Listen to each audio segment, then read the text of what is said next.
الرجیم بسم اللہ الرحمن الرحیم طٰہٰ ما انزلنا علیک القرآن لتشقیٰ۔ سورۃ طٰہٰ سے لے کر سورۃ نور تک مختصر خلاصہ اور سورتوں کا ربط۔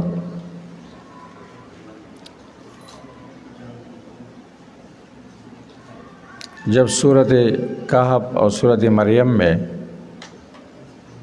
مشرکین کی شبہات کے جوابات ہو گئے، مسئلہ توحید صاف ہو گیا، تو سورۃ طٰہٰ میں اس بات کا بیان ہے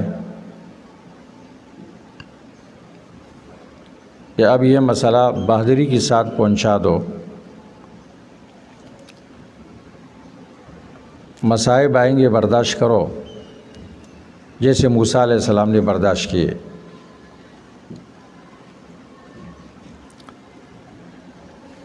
سورۃ انبیاء میں اس بات کا بیان ہے کہ ایک موسیٰ علیہ السلام ہی نہیں، تمام انبیاء کی طرف توحید کی وحی کی گئی ہے۔ وَمَا أَرْسَلْنَا مِن قَبْلِكَ مِن رَّسُولٍ إِلَّا نُوحِي أَنَّهُ لَا إِلَٰهَ إِلَّا أَنَا فَاعْبُدُونِ۔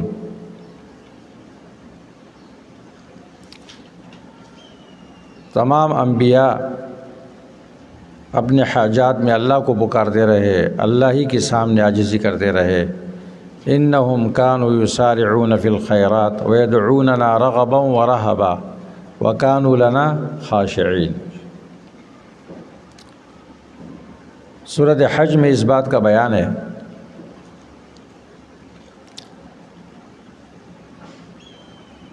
تحریم لغیر اللہ، نظر لغیر اللہ مت کرو، غیر اللہ کی وجہ سے کسی چیز کو حرام مت سمجھو،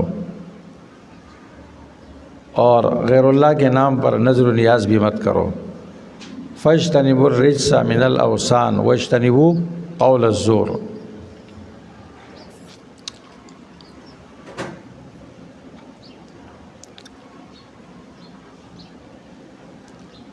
سورۃ مومنون میں پھر اس بات کا بیان ہے کہ شرک کے علاوہ مشرکین اور بھی گندے گندے اعمال کرتے ہیں۔ وَلَهُمْ أَعْمَالٌ مِّن دُونِ ذَلِكَ هُمْ لَهَا عَامِلُونَ۔ پھر سورۃ النور میں اس بات کا بیان ہے کہ منافق لوگ اور مخالفین تمہارے دینی مقتداؤں پر تہمتیں لگائیں گے، جیسے منافقین نے عائشہ رضی اللہ عنہا پر تہمت لگائی تھی، تو اپنے مقتدا پر بدگمان مت ہونا۔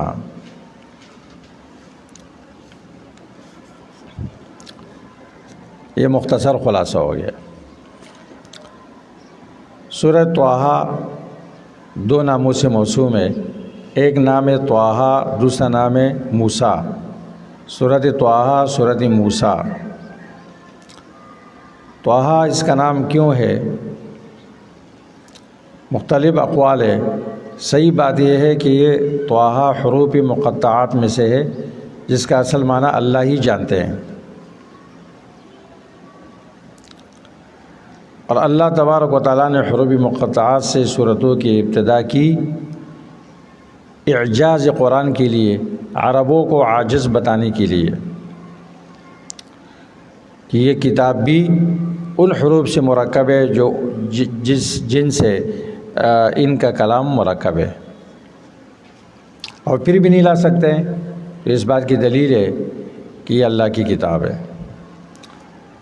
سورۃ موسیٰ اس کا نام اس لیے ہے کہ اس میں موسیٰ علیہ السلام کا تذکرہ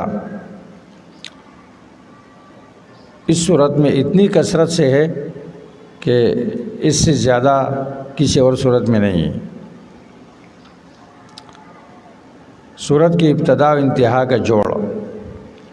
سورت کی ابتدا کی گئی اس بات سے کہ قرآن کریم سعادت ہے، شقاوت نہیں ہے، سعادت لا شقاء، نیک بختی ہے اور بدبختی نہیں ہے، ما انزلنا علیک القرآن لتشقى،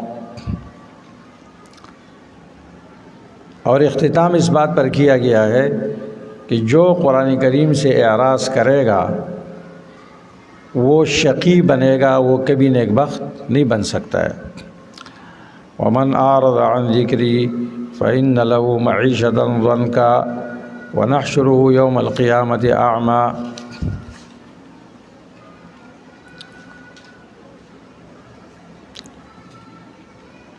ابتدا و انتہا کی اس جوڑ میں قرآن کریم کی اہمیت، اس کی قیمت، قدر و منزلت، اور اس بات کی تاکید ہے کہ اتباع قرآن کامیابی کا ذریعہ ہے۔ فمن اتبع ہدایا فلا یضل ولا یشقی۔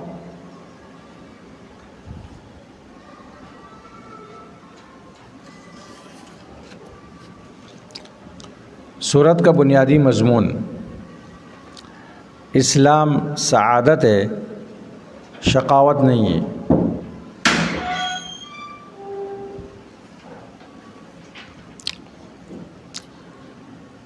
سورت میں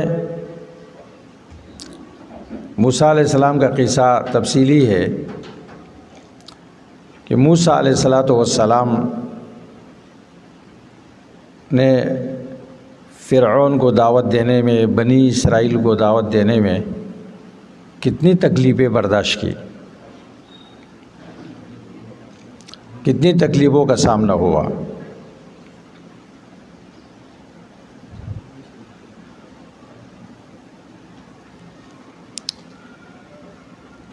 موسیٰ علیہ السلام کا یہ قصہ قرآن کریم میں بار بار ذکر کیا گیا ہے، کیونکہ اس میں بہت سارے عبرتیں و فوائد ہیں۔ اور عجیب بات ہے، جہاں جہاں یہ قصہ ہے نا، ہر جگہ ابتدا الگ جگہ سے، انتہا الگ جگہ سے، اور اس کے اندر اسلوب بالکل مغایر ہے، اور ہر جگہ الگ الگ مقصد کے لیے بیان کیا گیا ہے۔ یہ بھی اعجاز قرآن ہے۔ یعنی کہ قرآن کریم یہ چیلنج کر رہا ہے کہ تم کہتے ہو کہ اللہ کی کتاب نہیں ہے نا، ہم نے موسیٰ علیہ السلام کا ایک قصہ قرآن کریم میں 20 سے زیادہ مرتبہ ذکر کیا ہے۔ ہر جگہ اسلوب الگ، ابتدا الگ، انتہا الگ، اور مقصد الگ۔ اور یوسف علیہ السلام کا قصہ ہم نے ایک جگہ ذکر کیا، چلو اس طرح تصرف تم اس قصے میں کرو اور اسی وہ مقاصد نکالو، نہیں کر سکتے ہو۔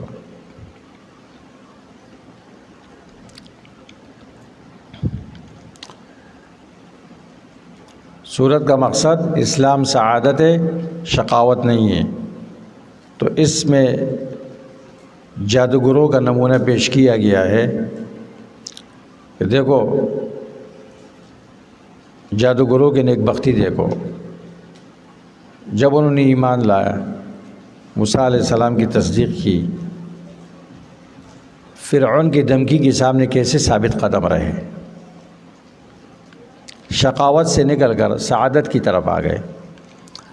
آیت نمبر 70 اور 73۔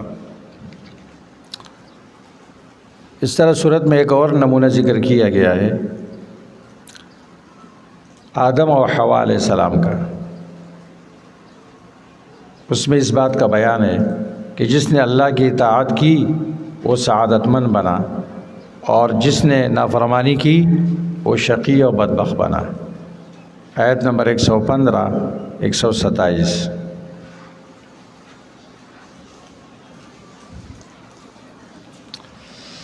سورت کا اختتام ان اہم اسباب کے ذکر پر ہو رہا ہے کہ جس سے انسان اللہ کی رضا کو حاصل کرتا ہے، اور اللہ کی رضا کا حصول یہ سعادت اور اطمینان کا سب سے اونچا مقام ہے۔ آیت نمبر 130 میں اس کا بیان ہے۔ سورت کے آخر میں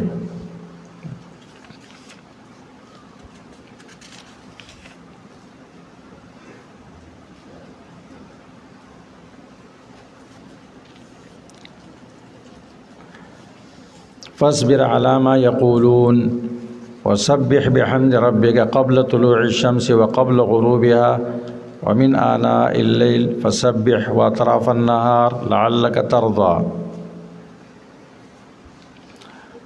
ولا تمدن عينيك إلى ما متعنا به أزواجا منهم زهرة الحياة الدنيا لنفتنهم فيه ورزق ربك خير وأبقى وأمر أهلك بالصلاة واصطبر عليها لا نسألك رزقا نحن نرزقك والعاقبة للتقوى.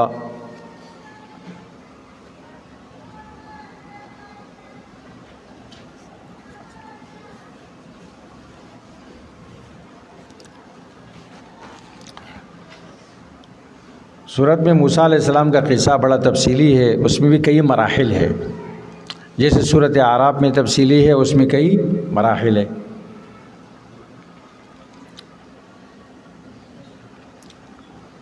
اس قصے سے ایک بات یہ ثابت ہوتی ہے کہ اللہ تبارک و تعالیٰ کے محبوب چیز کو فوراً نافذ کرنا چاہیے اور کر گزرنا چاہیے۔ آیت نمبر 84 وَعَجِلْتُ إِلَيْكَ رَبِّ لِتَرْضَىٰ۔ پیغمبر کی معصیت، نافرمانی، اس سے انسان فتنوں میں پڑ جاتا ہے۔ آیت نمبر 85 اور 97 افعصیت امری عجلتم امر ربکم۔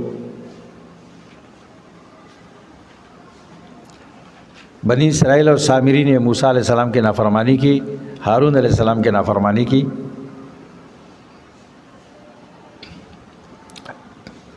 نماز قائم کرنا یہ اسباب رزق میں سے ایک اہم سبب ہے، نماز قائم کرنا،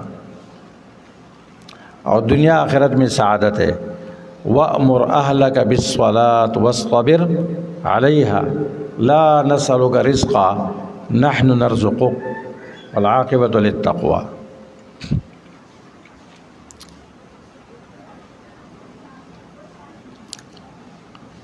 وَأْمُرْ أَهْلَكَ بِالصَّلَاةِ، گھر والوں کو نماز کا حکم دو، لیکن آگے کیا فرمایا؟ وَاصْطَبِرْ عَلَيْهَا، وَاصْبِرْ نہیں فرمایا، کیا فرمایا؟ وَاصْطَبِرْ۔ وَاصْبِرْ کے اندر ایک طا کو بڑھا دیا گیا ہے، تو اس کی معنی کے اندر مزید تاکید پیدا ہو گئی۔ زیادت الفاظ دلالت کرتے ہیں کس پر؟ زیادت معنی پر، یعنی ان کو اس پر ثابت قدم رکھو، یعنی کہ صرف ان سے کہو اور پھر چلے جاؤ، نہیں، ان کو اٹھاؤ اور انتہائی تاکید کرو۔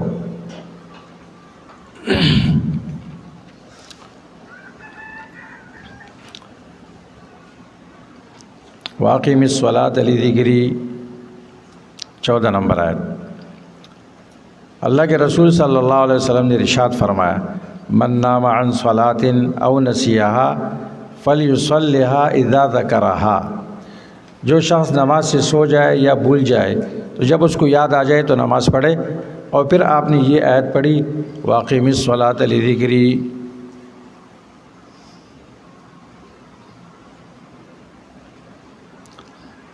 عائشہ رضی اللہ عنہ فرماتی ہے میں نے ایک دیہاتی سے سنا، کچھ دیہاتی بیٹھے ہوئے تھے آپس میں باتیں کر رہے تھے، تو ایک دیہاتی سے میں نے سنا جو اپنے ساتھ بیٹھے ہوئے مجلس کے لوگوں سے کہہ رہا تھا ایو اخن کان فی الدنیا انفع لاخیہ، دنیا میں اپنے بھائی کے لیے کون سا ایسا بھائی گزرا ہے جو اپنے بھائی کے لیے سب سے زیادہ مفید رہا؟ انہوں نے کہا ہم نہیں جانتے ہیں، ہمیں معلوم نہیں ہے۔ وہ دیہاتی کہنے لگا واللہ انا ادری، میں جانتا ہوں، مجھے پتہ ہے۔ وہ موسیٰ حین سأل لأخیہ النبوۃ، وہ موسیٰ علیہ السلام ہے جس نے اپنے بھائی کے لیے بھی نبوت مانگی اللہ تعالیٰ سے۔ وأخی ہارون وافصح منی لسانا، شاعر کیا بولتا ہے؟ خدا کے دین کا موسیٰ سے پوچھیے حال، آگ لینے گئے اور پیغمبری مل گئی۔ اللہ کے دین کا موسیٰ سے پوچھیے حال، آگ لینے گئے اور پیغمبری مل گئی،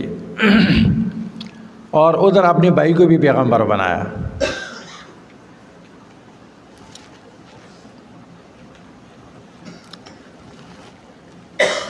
عائشہ رضی اللہ عنہ فرماتی ہے کہ میں نے کہا صدق واللہ، اس دیہاتی نے بہت سچ کہا۔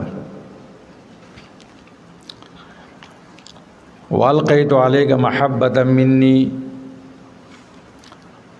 قتادہ رحمہ اللہ اس آیت کی تفسیر میں فرماتے ہیں وَأَلْقَيْتُ عَلَيْكَ مَحَبَّةً مِّنِّي سے کیا مراد ہے؟ حلاوہ فی عینی موسیٰ، موسیٰ علیہ السلام کی آنکھوں میں اللہ تعالیٰ نے ایک کشش اور ایک حلاوت پیدا کی تھی۔ لم ينظر الیہ خلق الا احبہ، جو بھی اس کو دیکھتا تو وہ اس سے محبت کرتا۔ یہ بھی اللہ تعالیٰ نے ان کو ایک ہتھیار دیا۔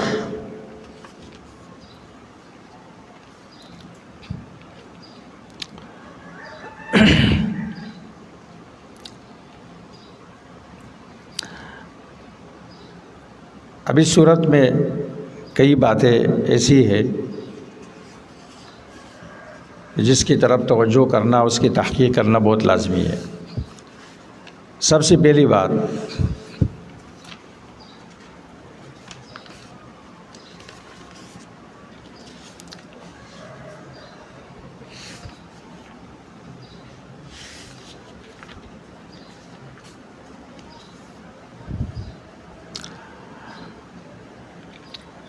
طٰہَ مَا أَنزَلْنَا عَلَيْكَ الْقُرْآنَ لِتَشْقَىٰ، قرآن ہم نے آپ پر اس لیے نہیں نازل کیا کہ آپ اپنے آپ کو مشقت میں ڈالیں۔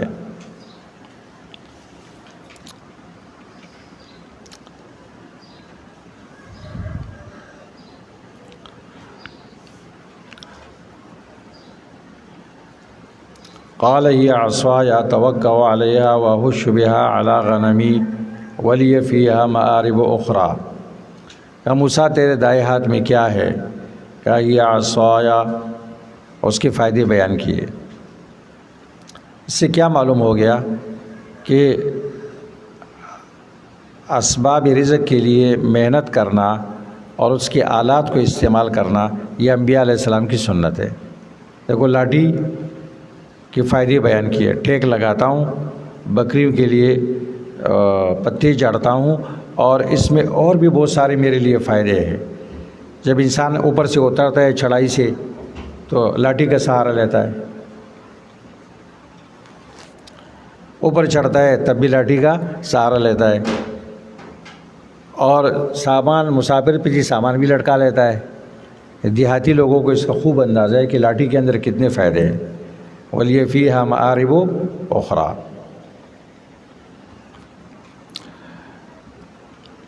اس صورت سے یہ بات ثابت ہوتی ہے کہ جو بھی کام کرو، جس کام کا بھی ارادہ ہو، پہلے اللہ تعالیٰ سے دعا کرو اور خوب اللہ تعالیٰ سے مدد مانگو۔ اللہ تعالیٰ نے موسیٰ علیہ السلام سے کہا اذهب إلى فرعون إنه طغى، چل فرعون کی طرف، بے شک اس نے سرکشی کی۔ تو موسیٰ علیہ السلام وہاں سے ایک دم چلے گئے؟ نہیں، کتنی بڑی دعا مانگی، تحفظ کا کتنا بڑا انتظام کیا کہ یا اللہ ویسے کیسے جاؤں گا؟ رب اشرح لی صدری ویسر لی امری واحلل عقدۃ من لسانی یفقہوا قولی واجعل لی وزیرا من اہلی ہارون اخی اشدد بہ ازری واشرکہ فی امری کی نسبحک کثیرا ونذکرک کثیرا انک کنت بنا بصیرا۔ یہ دعا مانگی اور اللہ نے یقین دہانی کرائی۔ قال قد اوتیت سؤلک یا موسیٰ، یہ سب منظور ہے۔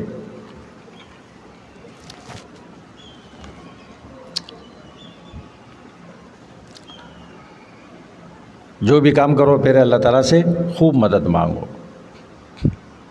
خاص طور پر دینی دعوت۔ واحلل عقدۃ من لسانی، تفصیل یاد ہے، میں سب سے پہلے سبق میں بطور مثال بیان کر چکا ہوں کہ یہ زبان بھی لکنت نہیں تھی، یہ بات جو مفسرین نے لکھی ہے یہ درست نہیں ہے۔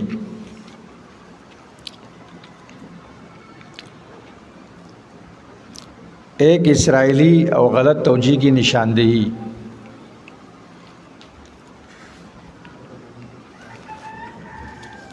یہ آگے آ جاؤ اس آیت میں، جب موسیٰ علیہ السلام کو یہ طور پہ گئے اور پیچھے سامری نے قوم کو گمراہ کیا، قال فإنا قد فتنا قومك من بعدك وأضلهم السامري فرجع موسیٰ إلى قومه غضبان آسفا۔ موسیٰ علیہ السلام بڑے غصے میں آئے۔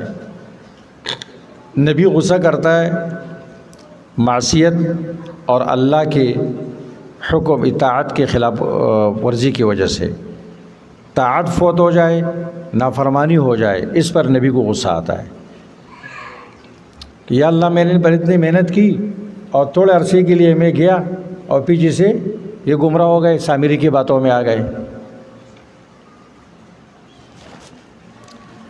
موسیٰ علیہ السلام نے 3 خطابات کیے، ایک خطاب بنی اسرائیل سے کیا، ایک خطاب اپنے بھائی سے کیا، اور ایک خطاب سامری سے کیا۔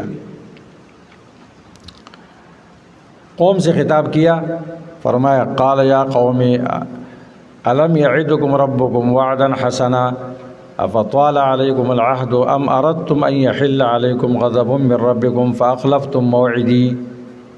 اتنا لمبا عرصہ تو نہیں ہوا تھا، تم لوگوں نے میں نے حکم کی مخالفت کی۔ قوم نے عذر پیش کیا، قالوا ما اخلفنا موعدك بملكنا ولكننا حملنا اوزارا من زینة القوم فقذفناها فكذلك القى السامري فاخرج لهم عجلا جسدا له خوار فقالوا هذا الهكم واله موسى فنسي۔ سامری نے کہا بچڑا بنایا اور ایسا سسٹم اس کے اندر رکھا کہ پیچھے سے آواز داخل ہوتی تھی، منہ سے نکلتی تھی، اس سے بیل جیسی آواز پیدا ہوتی، اور قوم سے کہا ھذا الہکم و الہ موسیٰ فنسی، یہ تمہارا الہ ہے۔ موسیٰ تو بھول گئے، کوئی طور پہ گئے، اور قوم نے مان بھی لیا۔ کہتے اتنے بیوقوف لوگ تھے کہ جب یہ بچڑا بن رہا تھا، یہ سب دیکھ رہے تھے کہ اس پر ہتھوڑے برس رہے، آگ میں اس سونا چاندی کو گرم کیا جا رہا ہے، ہتھوڑے اس پر برس رہے، ابھی بن گیا اور ابھی الہ ہو گیا۔ اتنا کوئی بیوقوف ہوتا ہے؟ نہیں۔ سامری نے اس سے یہ کہا کہ اللہ تعالیٰ نے اس کے اندر حلول کیا ہے، اب اللہ اس میں آ گیا ہے۔ یہ جو حلولی لوگ ہیں نا، حلولی، یہ وہاں سے آئے ہیں، وحدت الوجود والے یہ وہاں سے آئے۔ یہ عیسائیوں کا عقیدہ تھا، لقد کفر الذین قالوا ان اللہ هو المسیح ابن مریم، پکے کافر ہیں وہ لوگ جو کہتے ہیں اللہ وہی مسیح ابن مریم ہے، یعنی اللہ نے حلول کیا مسیح ابن مریم میں، اس کی شکل میں آئے۔ اور وحدت الوجود والی صوفیہ کیا بولتے ہیں؟ یہ سب اللہ ہے، کسی چیز کا کوئی وجود نہیں ہے، آپ کو جو بھی نظر آ رہا ہے یہ اللہ ہے۔ بھئی اللہ خالق ہے، یہ باقی اس کی مخلوق ہے، خالق اور مخلوق کا وجود ایک ہو سکتا ہے؟ اللہ قدیم ہے، مخلوق حادث ہے، یہ دونوں کیسے جمع ہو سکتے ہیں؟ یہ انتہائی غلط عقیدہ ہے، اس کا وہی فتویٰ ہے جو عیسائیوں پر لگا ہے، لقد کفر الذین قالوا ان اللہ هو المسیح ابن مریم۔ وحدت الوجود کا اتنا خطرناک عقیدہ ہے۔ پھر یہ لوگ بولتے ہیں کہ جو ہندو بدھ کو سجدہ کر رہے ٹھیک ہے نا، اس کو اس میں خدا مل رہا ہے، نعوذ باللہ۔ پھر انبیاء علیہ السلام کے بعثت کا مقصد ہی ختم ہو گیا۔ صوفیت ایک دین ہے، اسلام کے مقابلے میں بنایا گیا ہے، اس کی بڑی تاریخ ہے کہ جب اسلام ناقابل تسخیر تھا اور پھیل رہا تھا، جب عراق میں ایران کے اس علاقوں میں پہنچا تو اس میں کچھ لوگ نفاق سے مسلمان ہو گئے اور اسلام سے اپنے انتقام لے رہے تھے۔ تو انہوں نے یہ طریقہ بنایا کہ ہم اس مسلمان ہو کر ہم ایک دین بنائیں گے اور یہ کہیں گے کہ شریعت اور چیزیں اور طریقت اور چیزیں، اور اس طریقے سے اسلام کے اندر وہ چیزیں داخل کر دیں گے جو اسلام نہیں ہے۔ تو امام ابو حنیفہ رحمہ اللہ، صحابہ اس کو نہیں جانتے، تابعین اس کو نہیں جانتے ہیں، امام ابو حنیفہ، امام مالک اس کو نہیں جانتے ہیں، امام احمد اور امام شافعی کے زمانے میں یہ شروع ہو گیا ہے۔ امام شافعی بغداد سے مصر چلے گئے، بغداد میں یہ پیدا ہو گئے تھے، تو ان سے پوچھا گیا بغداد کی کیا حالت ہے؟ انہوں نے کہا کہ اس وقت وہاں زنادقہ پیدا ہو چکے ہیں۔ امام احمد رحمہ اللہ نے پھر ان کا بڑا مقابلہ کیا ہے۔ ایک کتاب ہے، اس کا مطالعہ کرو، الفکر الصوفی فی ضوء الکتاب والسنہ، الفکر الصوفی فی ضوء الکتاب والسنہ۔ اب بعد میں کچھ بزرگوں نے ہندوستان میں اس کو صاف کرنے کی کوشش کی کہ لوگوں کو تو اس کا چسکا ہے، چلو اسلامی تصوف بناتے ہیں، تو انہوں نے یہ کہا کہ تصوف وہ ہے جو شریعت کے مطابق ہو، اور اس کا مقصد مرتبہ احسان ہے کہ اخلاص پیدا ہو جائے، جو شریعت کے خلاف ہے وہ نہیں ہے۔ لیکن پھر بھی بدعات اس کے اندر ضرور ہوتے ہیں۔ ایک پیر صاحب یہاں تشریف لائے تھے، تو بڑے پیر ہے، پنجاب سے آئے تھے، میں نے ان سے پوچھا کہ یہ جو سلسلے ہیں تصوف کے، اس میں کون سا سلسلہ ہے جس میں بدعت نہیں ہے؟ اس نے کہا بدعت سے تو کوئی خالی نہیں ہے، البتہ سلسلہ نقشبندیہ میں کم ہے، باقی بدعت سے کوئی خالی نہیں ہے۔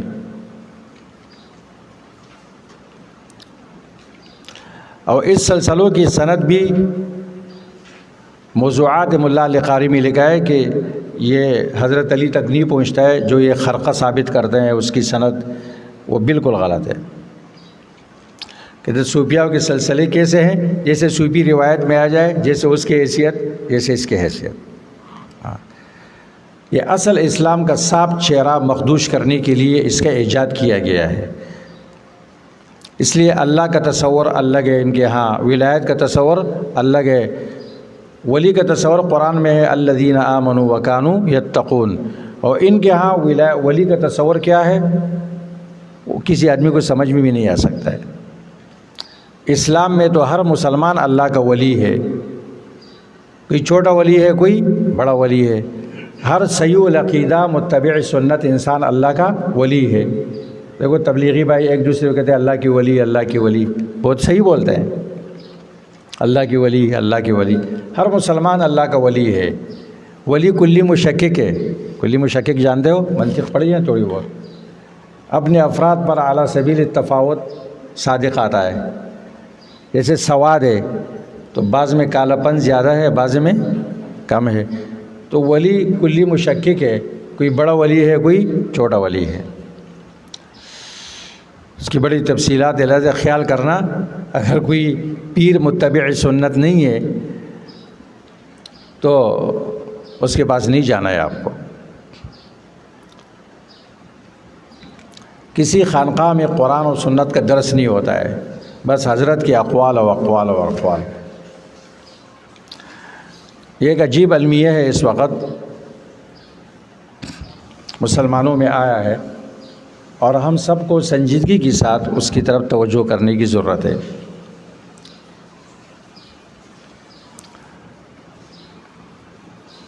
ایک طرف ہے اللہ اور رسول کی باتیں، اللہ کی باتیں، رسول اللہ صلی اللہ علیہ وسلم کی احادیث، صحابہ کے اقوال، تابعین، یہ، اور دوسری طرف ان لوگوں کی باتیں جس سے ہماری اور آپ کی عقیدت ہے مسلمانوں کی۔ تو آپ اللہ کی باتیں کرو، رسول کی باتیں کرو، صحابہ کی باتیں کرو، اس سے زندگی میں انقلاب آتا ہے نا۔ آپ یہ باتیں کرو، لوگ خوش نہیں ہوتے ہیں، ان کی باتیں کرو جن کی یہ معتقد ہے تو یہ خوش ہو جاتے ہیں۔ حالانکہ زیادہ خوشیاں میں کس میں ہونی چاہیے؟ اللہ اور رسول کی باتیں اور صحابہ کرام کی باتیں۔ علامہ ابن قیم رحمہ اللہ نے اسی کو سامنے رکھ کر قصیدہ نونیہ میں ارشاد فرمایا ہے نا، نبذوا کتابک من وراء ظہورہم وتمسکوا بزخارف الہذیان، یا اللہ لوگوں نے تیری کتاب کو پس پش ڈالا، اس کے مقابلے میں خوبصورت باتیں جو بظاہر خوبصورت ہے اور اندر گند ہے اس کو مضبوطی سے تاما۔ فالعلم ما قال اللہ وقال رسولہ وقال الصحابۃ هم اولو العرفان، علم کیا ہے؟ قال اللہ، قال الرسول، قال الصحابہ۔ خیر یہ بیچ میں ایک بات آ گئی تو اس نے کہا الہکم و الہ موسیٰ فنسی، اللہ اس کے اندر آیا ہے۔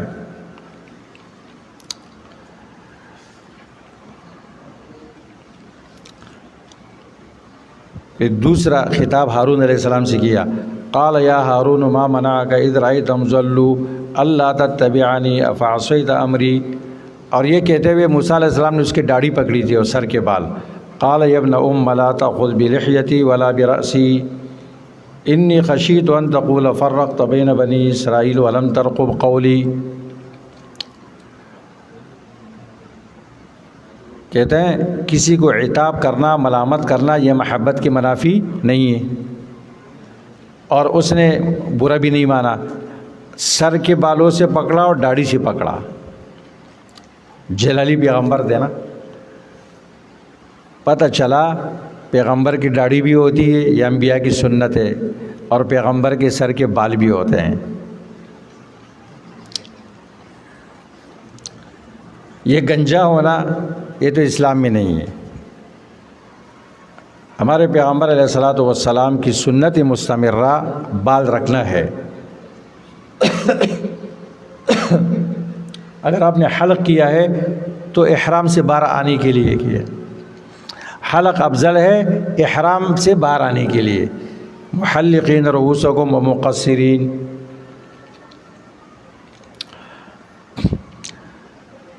مدارس والے اکثر طلبہ کو گنجا کراتے ہیں، شاید یہ سزا دیتے ہیں یا کہتے ہیں کہ یہ سبق پڑھتا ہے تو اس کے بعد ٹائم نہیں ہے کہ یہ بالوں میں کنگھی کرے، ہر وقت میک اپ کرے، لہٰذا اس کو اڑا دو۔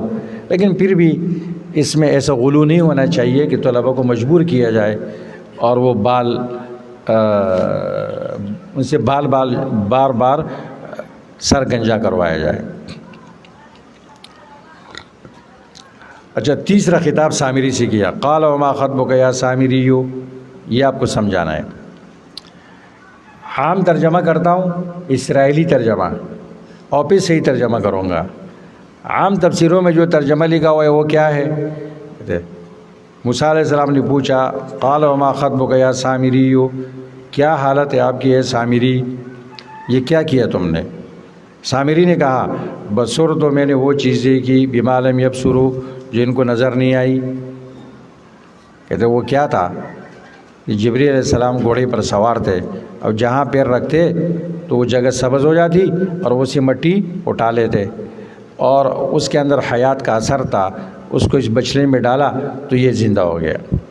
تو فقبضت قبضۃ من اثر الرسول، میں نے اٹھا لی ایک مٹھی مٹی من اثر الرسول، من اثر حافر فرس الرسول،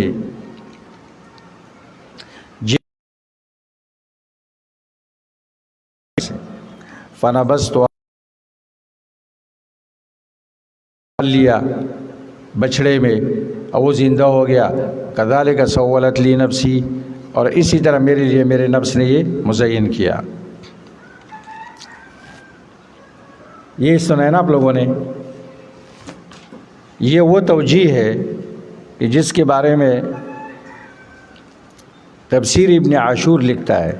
تفسیر ابن عاشور اس کا نام ہے التحریر والتنویر، اور تیونس کے ایک عالم ہے اور بہت اچھے انداز سے اس نے تفسیر لکھی ہے، اور یہود کی کتابوں سے بھی واقف ہے۔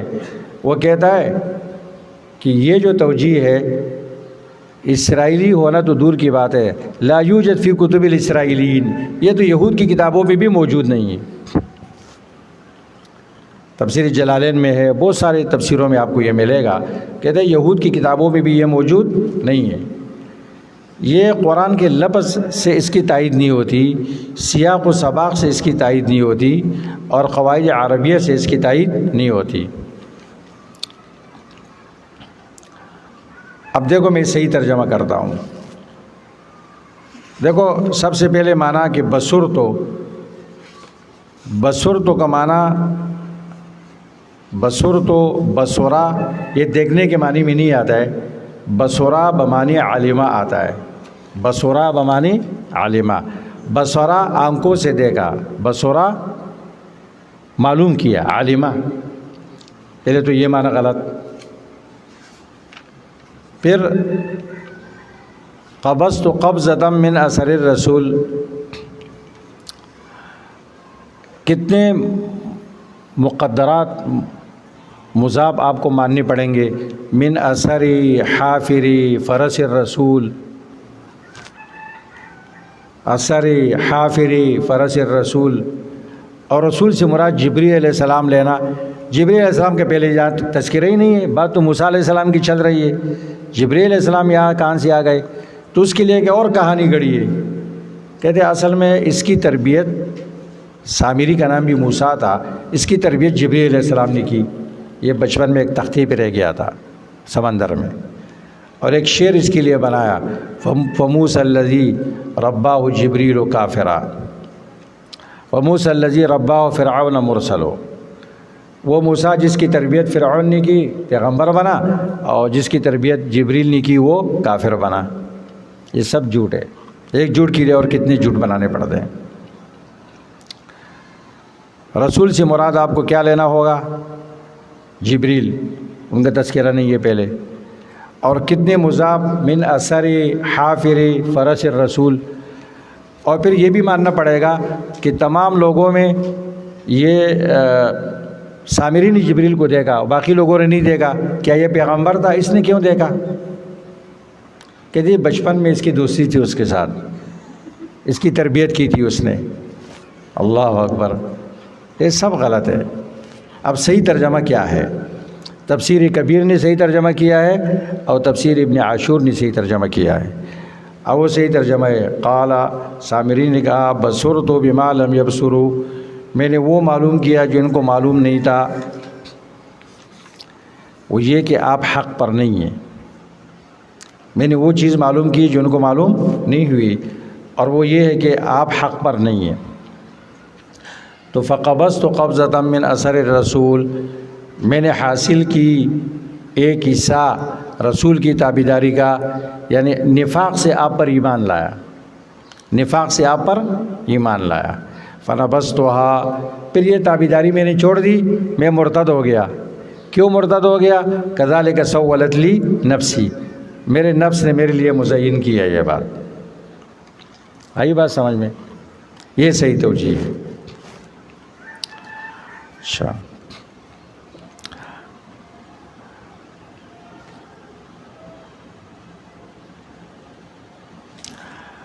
اب ایک اور بات،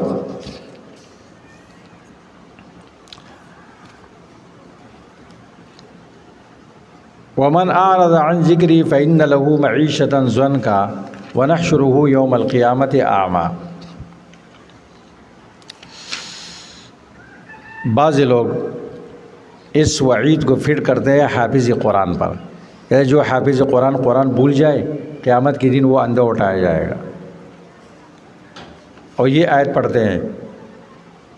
بعض علماء تقریر کرتے ہیں نا ختم قرآن میں یا رمضان میں، تو یہ پڑھتے ہیں، ومن اعرض عن ذکری فإن له معیشۃ ضنکا ونحشرہ یوم القیامۃ اعمی قال رب لم حشرتنی اعمی وقد كنت بصیرا قال كذلك أتتك آياتنا فنسيتها وكذلك اليوم تنسى۔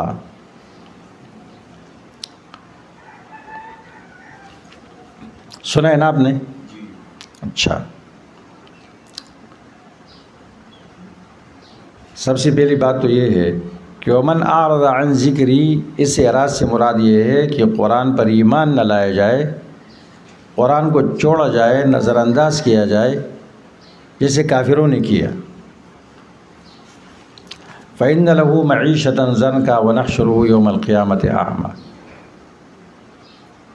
قال رب لم حشرتنی اعمی وقد كنت بصیرا قال كذلك اتتك آیاتنا فنسیتها، نسیت کا معنی بھولنا نہیں ہے یہاں پر۔ کافر سے اللہ تعالیٰ کہیں گے کہ میری آیتیں آپ کے پاس آ گئی تھی، فنسیتها معنی فترکتها، نسیان بمعنی ترک، وکذالک الیوم تنسیٰ، ابھی آپ کو بھی عذاب میں چھوڑا جائے گا۔ آیات کافروں کے بارے میں۔ حافظ پر اس کو فٹ کرنا یہ قرآن میں تحریف ہے، اس لیے ابن کثیر نے لکھا ہے، ابن کثیر کی عبارت میں آپ کو سناتا ہوں۔ ابن کثیر نے صراحت کی ہے، فَأَمَّا نِسْيَانُ لَفْظِ الْقُرْآنِ مَعَ فَهْمِ مَعْنَاهُ وَالْقِيَامِ بِمُقْتَضَاهُ فَلَيْسَ دَاخِلًا فِي هَذَا الْوَعِيدِ الْخَاصِ۔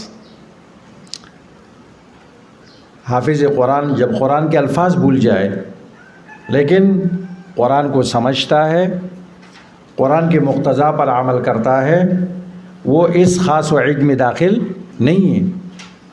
یہ صراحت کی ہے انہوں نے۔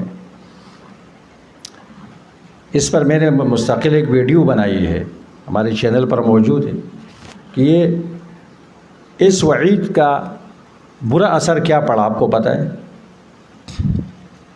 کہ بہت سارے لوگ حفظ نہیں کرتے ہیں، خاص طور پر کوئٹے کے لوگ، افغانستان کے لوگ، ابھی ان میں تھوڑا رواج چل پڑا لیکن ماضی قریب تک وہ حفظ نہیں کرتے تھے، اور جب ان سے پوچھا جاتا تھا کہتے تھے اب یہ شبیہ گناہ لری، بھائی حفظ کیوں نہیں کرتے ہو؟ ہمارے ساتھ بھی کوئٹے کے طلبہ تھے، ہم نے حفظ شروع کیا، انہوں نے کام نہیں کرتے ہیں۔ یہ کیوں؟ بتا یہ ری کہ بیا گناہ لری، یہ بھول جاتا ہے، پھر گناہ ہوتا ہے اس کا۔ انا للہ و انا، اس غلط بیانی سے لوگوں میں خوف و ہراس پھیلایا گیا کہ جو حافظ قرآن یاد کر کے بھولے گا اس کو اندھا اٹھایا جائے گا۔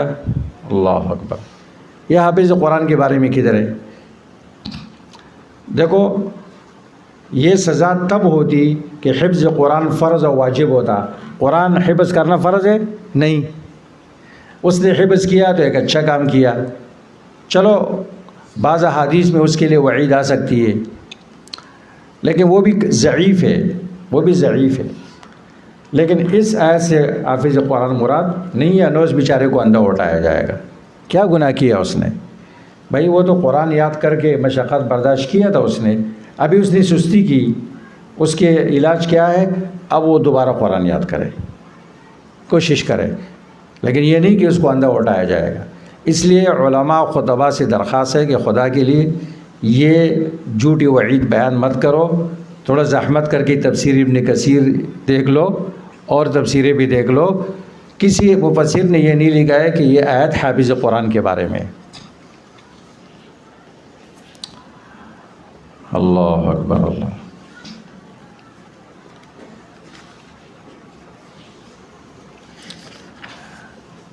سورۃ انبیاء، اس سورت کا ایک نام ہے سورۃ انبیاء۔ یہ نام کیوں ہے؟ اس میں تسلسل کے ساتھ بڑے بہترین انداز میں 17 انبیاء کا ذکر کیا گیا ہے، اور یہ بتایا گیا ہے کہ تمام انبیاء ایک امت تھی، ان هذه امتکم امۃ واحدہ وانا ربکم فاعبدون۔ ایک دن لے کر آئے تھے انبیاء، سب کا مشن ایک تھا۔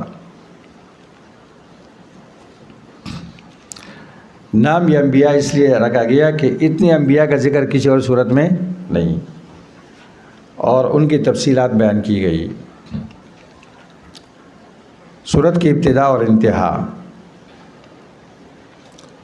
سورت کی ابتدا تذکیر و بلاغ سے کی گئی۔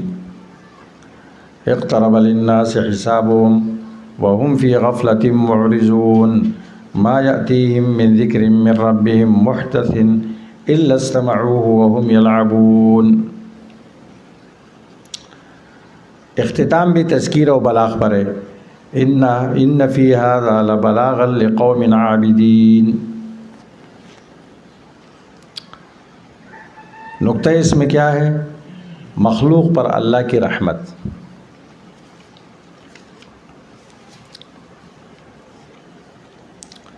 بنیادی مضمون انبیاء علیہ السلام کی بعثت لوگوں کے لیے اللہ کا بہت رحم ہے، اللہ کا احسان ہے ان کے ساتھ.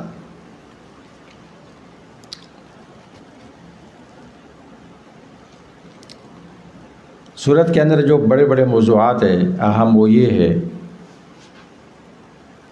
لوگوں کو خواب غفلت سے بیدار کرنا اور قرب قیامت کے بارے میں تنبیہ کرنا. آیت نمبر 1 اور 2 اقترب للناس حسابهم، لوگوں کے لیے ان کا حساب قریب ہو گیا ہے. نمبر 2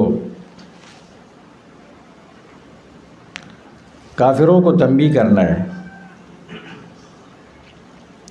بتانا ہے کہ دیکھو اپنے سے پہلے مکذبین مستہزئین کے احوال پڑھو، کیسے عذاب آیا ان کے اوپر. آیت نمبر 12 15 39 41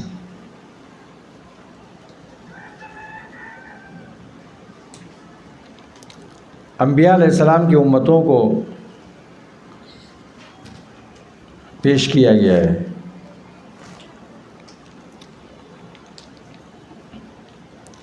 امت النبیین، انبیاء کی جماعت، کہ انبیاء علیہ السلام ایک ہی جماعت تھے. 48 92 17 انبیاء کا ذکر کر کے دیکھو پہلے کیا بیان کیا گیا ہے.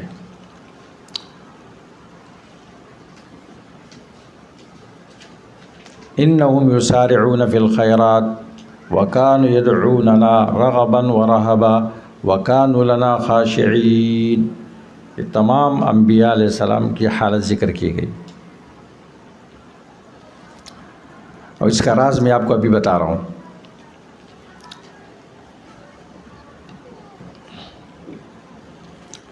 قیامت کی منظر کشی کی گئی ہے اس میں کہ لوگوں کا انجام کیا ہوگا. کائنات میں اللہ کی قدرت کے دلائل پیش کیے گئے اللہ کی وحدانیت پر.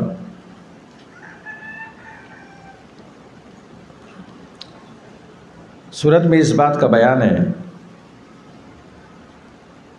اللہ تعالیٰ لوگوں کو آزماتے ہیں، خیر سے آزماتے ہیں تاکہ ان کا شکر دے گے، اور شر سے آزماتے ہیں تکلیف سے تاکہ ان کا صبر دے گے. آیت نمبر 35 وَنَبْلُوكُمْ بِالشَّرِّ وَالْخَيْرِ فِتْنَةً وَإِلَيْنَا تُرْجَعُونَ.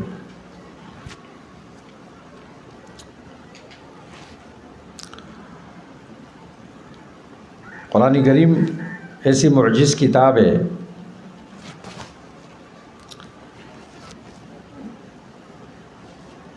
کائنات کس طرح وجود میں آیا یہ قرآن بیان کر رہا ہے. یہ اس بات کی دلیل ہے کہ اللہ کی طرف سے وحی ہے. ابھی سائنس نے ایک نظریہ دنیا کو دیا ہے نا کہ یہ دنیا ایک دھماکے سے پیدا ہوئی. اس کو کیا بولتے ہیں؟ Big bang. عربی میں اس کو بولتے ہیں الانفجار العظیم. قرآن کریم نے اس کو ایک آیت میں بیان کیا.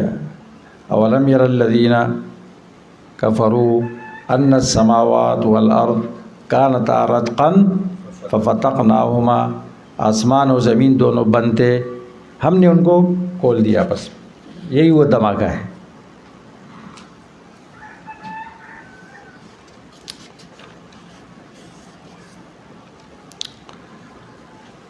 اس صورت میں جب انبیاء علیہ السلام کا ذکر ہے تو ابراہیم علیہ السلام کا ذکر طویل ہے، کیونکہ یہ ابو الانبیاء ہے اور تمام انبیاء ان کی نسل سے اللہ نے پیدا کیے. ابو الانبیاء. اور اس کی قربانیوں کو دکھایا گیا ہے کہ دیکھو ابراہیم علیہ السلام نے سرکاری بت خانے کو توڑا. اس کا باپ سرکاری بت خانے کے انچارج تھا اور اس نے اس کو توڑا. جذباتی فیصلہ تھا نا. آج کل لوگ بولتے ہیں آج کل کے لوگوں کو پیش کرو تو کہ جی ایسا نہیں ہونا چاہیے تھا, بڑا جذباتی فیصلہ تھا. فجعلهم جزازا الا كبير اللهم لعلهم الیہ یرجعون. قالوا سمعنا فتى يذكرهم يقال له ابراہیم. یہ کام کس نے کیا ہے؟ ایک جوان ہے, اس کے وہ عیب لگاتا تھا. جوان اور رجل قرآن کی اصطلاح میں کون سا ہوتا ہے؟ قرآن نے کس کو رجل کہا ہے, کس کو فتح کہا ہے؟ اصحاب کہف ایک ظالم بادشاہ کے سامنے ڈٹ گئے. انہم فتیۃ آمنوا بربہم. ابراہیم علیہ السلام سمعنا فتى یذکرہم یقال له ابراہیم. اور رجل اس کو کہا ہے جس نے ایک حق پرست و انبیاء کی حمایت کی. وجاء رجل من اقصى المدینہ یسعی. اے ہر مرد رجل ہوتا ہے؟ بولو بھائی, ہر مرد رجل ہوتا ہے؟ نہیں ہوتا ہے. ایک رجل تو وہ ہوتا ہے جو عورت کے مقابلے میں رجل ہے, لیکن اس کے اندر مردانگی ہے یا نہیں ہے. رجل اس کو بولتے ہیں, عرب کہتے ہیں فیہ رجولۃ, اس میں مردانگی ہے, ہمت ہے. اس لیے سفیان ثوری کیا فرماتے ہیں, کیا عجیب بات ارشاد فرمائے. لکھنے ہے تو لکھو, کیا مزیدار بات یاد آ گئی, لکھو. کہتے ہیں علم القرآن ذکر لا يعلمه الا الذکور من الرجال. علم القرآن ذکر, قرآن کا علم مذکر ہے, مردوں میں سے اس کو مذکر ہی جان سکتے ہیں, سمجھ سکتے ہیں, مؤنثات کا کام نہیں ہے. علم القرآن ذکر, قرآن کا علم مذکر ہے, یعنی بہت بڑا اونچا علم ہے یہ. لا يعلمه الا الذکور من الرجال, مردوں میں سے ان کو حاصل ہوتا ہے جن کے اندر کیا ہو, مردانگی ہو. وہ اس کے لیے قربانی دیتے ہیں, قرآن پڑھتے ہیں, ماہرین کے پاس جاتے ہیں, تفسیروں کا مطالعہ کرتے ہیں, تدبر کرتے ہیں. شعر کو اس کے کچار سے شعر ہی نکال سکتا ہے. تو پتہ چلا کہ جو علم قرآن سے محروم ہے وہ اس کے اندر رجولیت نہیں ہے. اگرچہ عورت کے مقابلے میں وہ مرد ہے, اس کے بچے پیدا ہوتے ہیں, داڑھی ہے, سب کچھ ہے, لیکن مردانگی نہیں ہے اس کے اندر. تو وجاء رجل من اقصى المدینہ یسعی قال یا قوم اتبعوا المرسلین. اور ایک رجل مومن جس کے نام پر ایک صورت ہے, وقال رجل مؤمن من آل فرعون.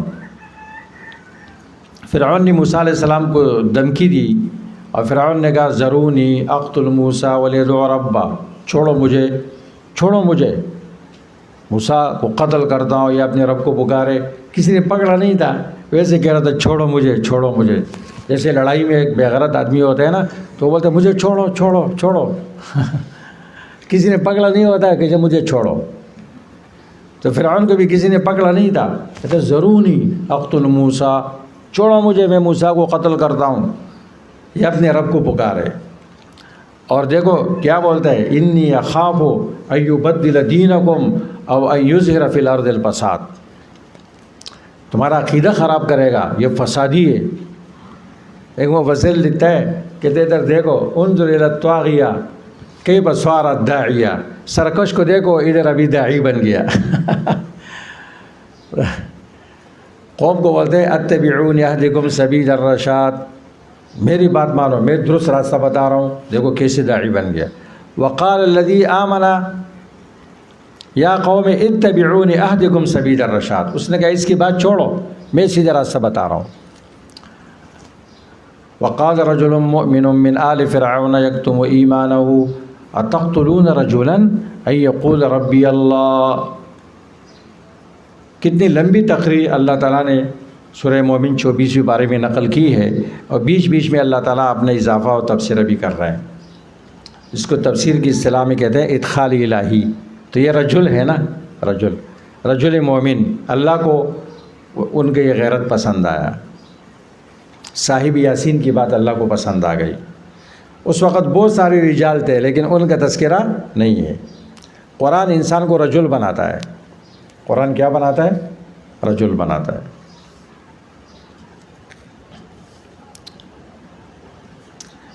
ابراہیم علیہ السلام نے بڑے بڑے کام کیے. وَإِذِ ابْتَلَىٰ إِبْرَاهِيمَ رَبُّهُ بِكَلِمَاتٍ فَأَتَمَّهُنَّ.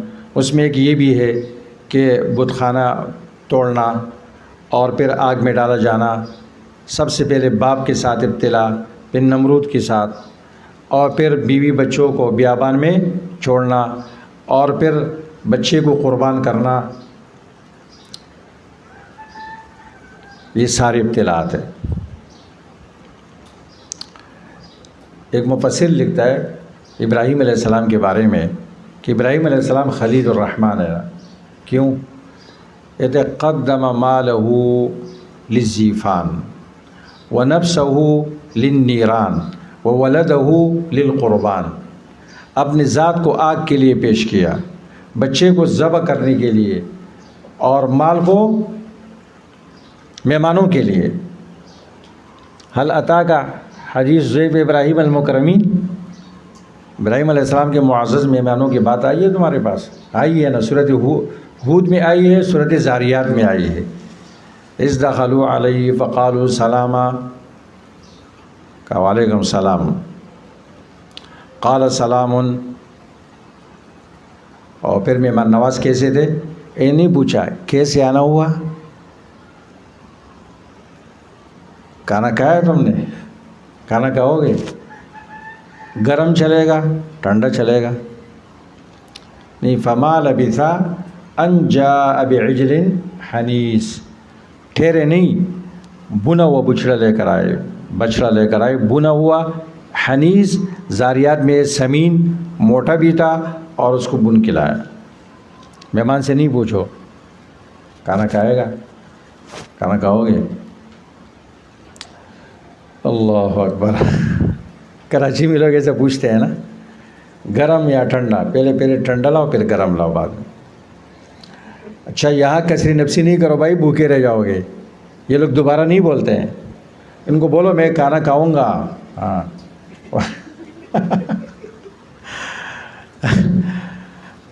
کہتا بدی تماشی سے بس ست کو اب یہ خواہ کھانا کھاؤ گے کہ نہیں؟ اچھا ٹھیک ہے بس.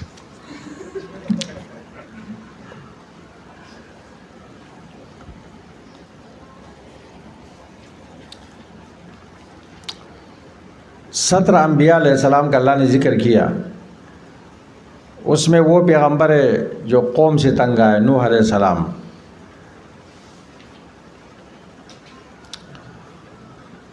اس میں وہ پیغمبر ہے جو بیمار تھے. اس میں اس پیغمبر کے بھی ذکر ہے جو مچھلی کے پیٹ میں گرفتار تھے.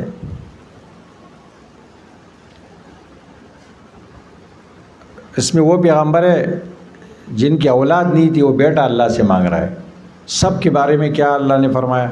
انہم کانوا یسارعون فی الخیرات ویدعوننا رغبا ورہبا وکانوا لنا خاشعین. پہلے سب کی دعاؤں میں اللہ تعالیٰ نے فاستجبنا فاستجبنا فاستجبنا ذکر کیا. ایوب علیہ السلام نے ہمیں پکارا فاستجبنا لہ وکشفنا ما بہ من ضر. اور یونس علیہ السلام نے ہمیں پکارا لا الہ الا فنادا فی الظلمات. 3 اندھیروں میں پکارا لا الہ الا انت سبحانک انی کنت من الظالمین. فاستجبنا لہ ونجیناہ من الغم وکذالک ننجی المؤمنین. وزکریا اذ نادى ربہ رب لا تذرنی فردا وانت خیر الوارثین. فاستجبنا لہ ووہبنا لہ یحییٰ واصلحنا لہ زوجا. یہ انفرادی اللہ فرماتے ہیں میں نے دعا قبول کی. اب دعا کی قبولیت کا راز بتا رہے ہیں. بنیادی راز دعا کی قبولیت میں کیا تھی؟ 2 چیزیں ہیں. یسارعون فی الخیرات، ایک سارعون فی الخیرات کا معنی کیا؟ یعنی خوف اور طمع سے اللہ کو پکار رہے تھے. اور نمبر 2 اللہ کے سامنے خشوع، وکانوا لنا خاشعین. جی ویدعوننا رغبا ورہبا.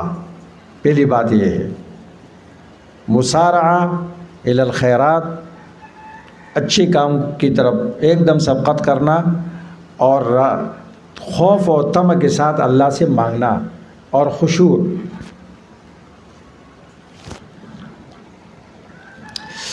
ابھی لوگ کہتے ہیں جی ہماری دعا قبول نہیں ہوتی، اس میں یہ چیزیں نہیں ہوتی۔ 90 نمبر آیت میں اس کا بیان ہے۔ جو یہ چاہتا ہے کہ انبیاء علیہ السلام کی طرح ان کی دعا قبول ہو جائے تو اس طرح کرے۔ یونس علیہ السلام کی دعا استاذ نے ہمیں یہاں پر بتایا تھا کہ ایک شخص رات کو کمرے میں ہو، چادر اوڑھ لے، 2 رکعت نماز پڑھے اور پھر چادر اوڑھ لے تو 3 اندھیرے ہو جائیں گے نا، رات کا اندھیرا، کمرے کا اندھیرا اور اس لیے چادر اوڑھ 313 مرتبہ پڑھے لا الہ الا انت سبحانک انی کنت من الظالمین، پھر دعا مانگے تو دعا قبول ہو جاتی، کیونکہ بعد میں اللہ کا وعدہ ہے فاستجبنا لہ۔ یہ مفت میں اتنا بڑا وظیفہ لے لو، 1 ہفتے کے اندر اندر وہ کام ہو جائے گا۔ ناجائز کام کے لیے کرو گے گناہگار بن جاؤ گے، جائز کام کے لیے کرو۔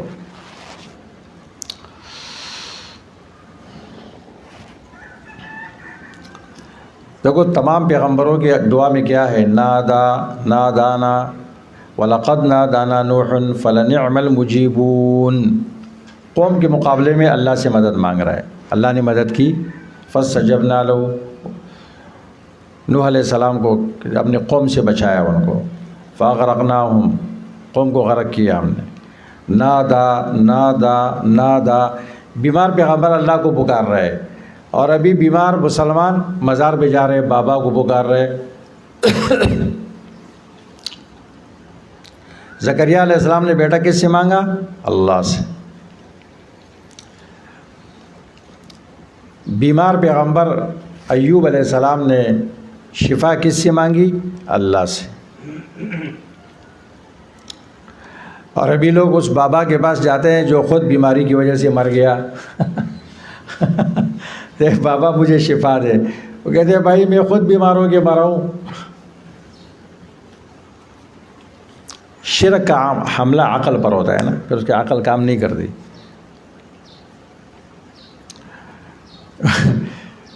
اور ان میں تتریو یو ملګری او 10 لاړه چې واپس راغی ډېر ټایم یې لګولی، بل ورته دیوانه بابا او 10 څه کوو دومره ټایم لګېدلی. نو ما دا دې ولې وي؟ هغه وایي دې شاته یو راز دی لکه که نه، په عوامو کې دا کیسه مشهوره ده، وایي چې پیر بابا دیوانه بابا ته وایي چې ورشه ځان پاک کا. هغه لاړ خپل کلمې راوښکلې، هغه یې څه پاکولې.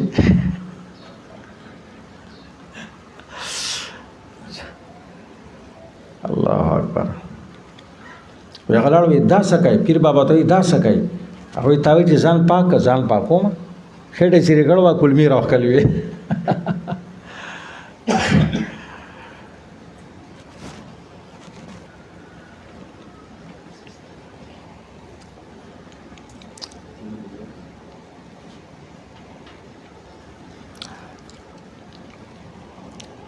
اللہ تعالیٰ پر ایمان، توحید، عمل کی قبولیت کے لیے شرط ہے۔ آیت نمبر 94۔ ہر نبی خاص قوم کی طرف بھیجا گیا، ہمارے پیغمبر علیہ السلام تمام انسانوں اور جنات کی طرف اللہ نے آپ کو بھیجا۔ وما ارسلناک الا رحمۃ للعالمین، نبی الثقلین، آیت نمبر 107۔ اس صورت میں ایک آیات ہے فَاسْأَلُوا أَهْلَ الذِّكْرِ إِن كُنتُمْ لَا تَعْلَمُونَ، خود نہیں جانتے ہو علماء سے پوچھو، خود نہیں جانتے ہو اہل علم سے پوچھو۔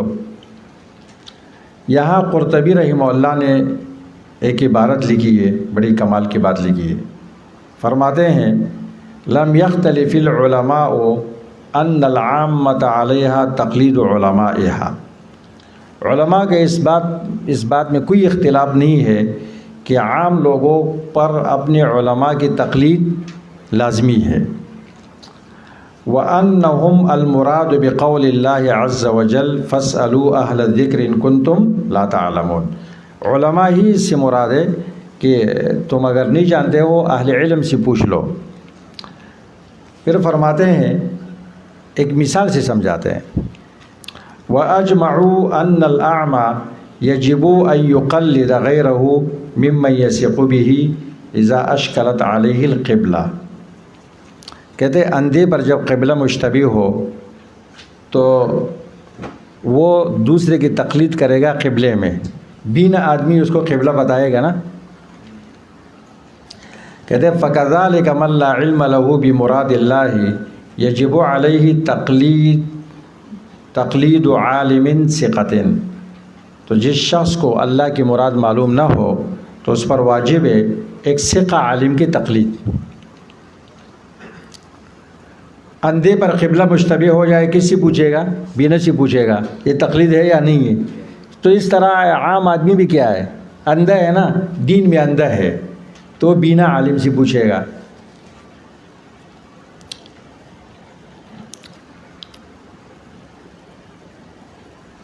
امام ابن سیرین رحمہ اللہ فرماتے ہیں، مسلم کے مقدمہ میں یہ قول ذکر کیا گیا ہے، انظروا عمن تأخذون دینکم فإن الامر دین. یہ علم حدیث دین ہے، تم کس سے حاصل کرتے ہو دیکھو کہ وہ ثقہ ہے یا نہیں ہے. اس لیے کہ عالم ثقۃ، ہر عالم کی تقلید نہیں کرے گا، ثقہ عالم، کیونکہ یہ دین ہے اور دین آپ ثقہ سے لیں گے. اب اس صورت میں ایک اہم بات، یہاں بھی کچھ ایسی باتیں ہیں تفسیروں میں جس کی نشاندہی لازمی ہے. ابراہیم علیہ السلام نے جب وہ بتوں کا پوسٹ مارٹم کیا اور بڑے اس کے بت کے گلے میں کلاڑا لٹکایا اور انہوں نے کہا من فعل ھذا بآلہتنا یا ابراہیم، یہ کس نے کیا؟ تو ابراہیم علیہ السلام نے کیا کہا؟ بل فعلہ کبیرہم، یہ بڑے نے کیا ہے، حالانکہ کیا خود تھا. تو یہ جھوٹ ہو گیا. اور پھر کہتے ہیں کہ ابراہیم علیہ السلام نے 3 جھوٹ بولے. ایک اس کو شمار کرتے ہیں اور ایک شمار کرتے ہیں انی سقیم، کہ میں بیمار ہوں، اور بیمار نہیں تھے. اور ایک بادشاہ نے جب پکڑا اپنی بیوی کے بارے میں اس نے کہا ہاذہ اختی، حالانکہ وہ اس کی بہن نہیں تھی. تو کہتے ہیں توریہ ہے. اور ثلاثہ کذبات، لیکن یہ بات غلط ہے.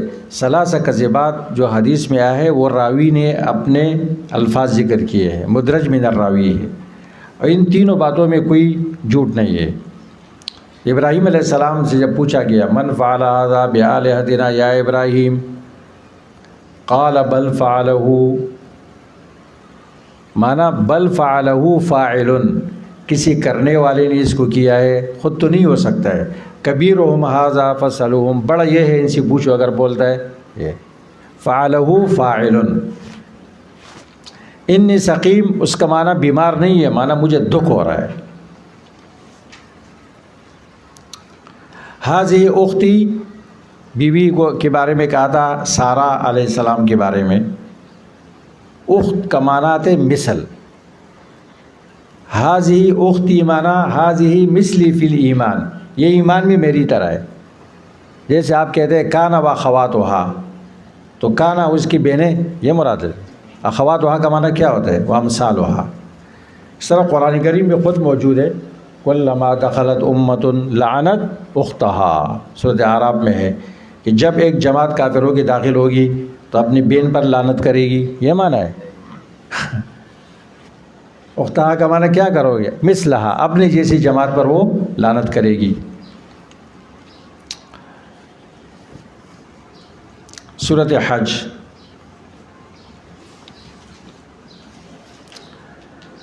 اس کا ایک ہی نام ہے. اس کا نام سورۃ حج کیوں ہے؟ اس میں حج کے مناسک اور مشاعر کا بیان ہے. سورت کی ابتدا تقوی سے ہوئی ہے، یا ایھا الناس اتقوا ربکم ان زلزلۃ الساعۃ شیء عظیم، اور اختتام تقوی کے علامات کے وضاحت پر ہوئی ہے، جو کہ نماز ہے، زکوٰۃ ہے، مجاہدہ ہے، فعل الخیر، اعتصام باللہ. وجاہدوا فی اللہ حق جہادہ واجتباکم وما جعل علیکم فی الدین من حرج ملة أبيكم إبراهيم وسماكم المسلمين من قبل وفي هذا ليكون الرسول شهيدا عليكم وتكونوا شهداء على الناس فأقيموا الصلاة وآتوا الزكاة واعتصموا بالله هو مولاكم فنعم المولى ونعم النصير۔ ابتدا اور انتہا کے اس جوڑ میں اس بات کی طرف اشارہ ہے کہ تقوی، اللہ کا خوف، یہ مضبوط امت کی تعمیر میں بنیاد ہے اور کامیابی اور سعادت کی بنیاد ہے۔ سورت کا بنیادی مضمون امت کی تعمیر میں حج کا کردار، امت کی تعمیر میں حج کا کردار۔ سال میں ایک مرتبہ اللہ تعالیٰ نے ایک مسلمانوں کی بین الاقوامی کانفرنس کو عبادت بنایا۔ ساری دنیا کے مسلمان وہاں جمع ہوتے ہیں، جن پر فرض ہوتا ہے مختلف رنگوں، مختلف نسلوں، مختلف زبانوں، مختلف مزاجوں کے مسلمان وہاں ایک لباس میں ہوتے ہیں، ایک امام کی پیچھے نماز پڑھتے ہیں اور ایک بیک وقت سارے افعال یاد کرتے ہیں۔ یہ وحدت ہے مسلمانوں کی، تمام مسلمانوں کو اس نے جوڑا ہے۔ اس لیے آپ کو اندازہ نہیں ہے، حج کے اندر بہت بڑی سیاست ہے، کافروں کو بہت تکلیف ہوتی ہے کہ اس کو بند کیا جائے۔ سعودی حکومت پر کئی مرتبہ دباؤ ڈالا گیا، اس نے کہا یہ ہمارا باپ بھی بند نہیں کر سکتے، یہ اللہ کا حکم ہے، یہ ہم نے نہیں کیا، ہم نہیں تھے اور حج کیا جا رہا تھا، قیامت تک چلے گا۔ مسلمانوں کو جوڑنے والی بہت بڑی سیاست ہے نا اس میں۔ ہاں، تو امت کے تعمیر میں حج کا کردار۔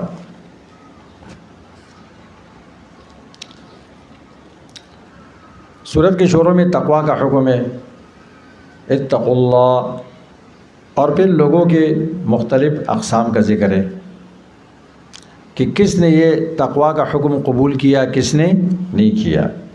وَمِنَ النَّاسِ وَمِنَ النَّاسِ وَمِنَ النَّاسِ، آیت نمبر 1 سے لے کر 24 تک عقلی دلائل پیش کیے گئے، وہ دلائل جس سے اللہ تعالیٰ کا وجود ثابت ہوتا ہے، بعث بعد الموت، قبروں سے لوگوں کو اٹھانا، اور یہ کہ قیامت کے آنے میں کوئی شک نہیں ہے، اللہ ہر چیز پر قادر ہے۔ آیت نمبر 5 میں اس کا بیان ہے۔ بیت اللہ کی تعمیر کا قصہ ہے اور لوگوں کو حج کی طرف دعوت کا بیان ہے۔ وَأَذِّن فِي النَّاسِ بِالْحَجِّ يَأْتُوكَ رِجَالًا وَعَلَى كُلِّ ضَامِرٍ مِّن كُلِّ فَجٍّ عَمِيقٍ۔ حج کے احکامات، اس کے منافع، اس کے آداب اور دلوں کے اندر جو تقوی ہے اس کے احساسات، یہ بنیادی مقصود ہے۔ تقوی اصل ہدف ہے اس کا۔ لَن يَنَالَ اللَّهَ لُحُومُهَا وَلَا دِمَاؤُهَا وَلَكِنْ يَنَالُهُ التَّقْوَى مِنْكُمْ۔ تقوی، اخلاص، اس کے تمام احکامات میں یہ بیان کیا گیا ہے۔ تقوی کے اس احساس کو حرکت دینا ہے حج۔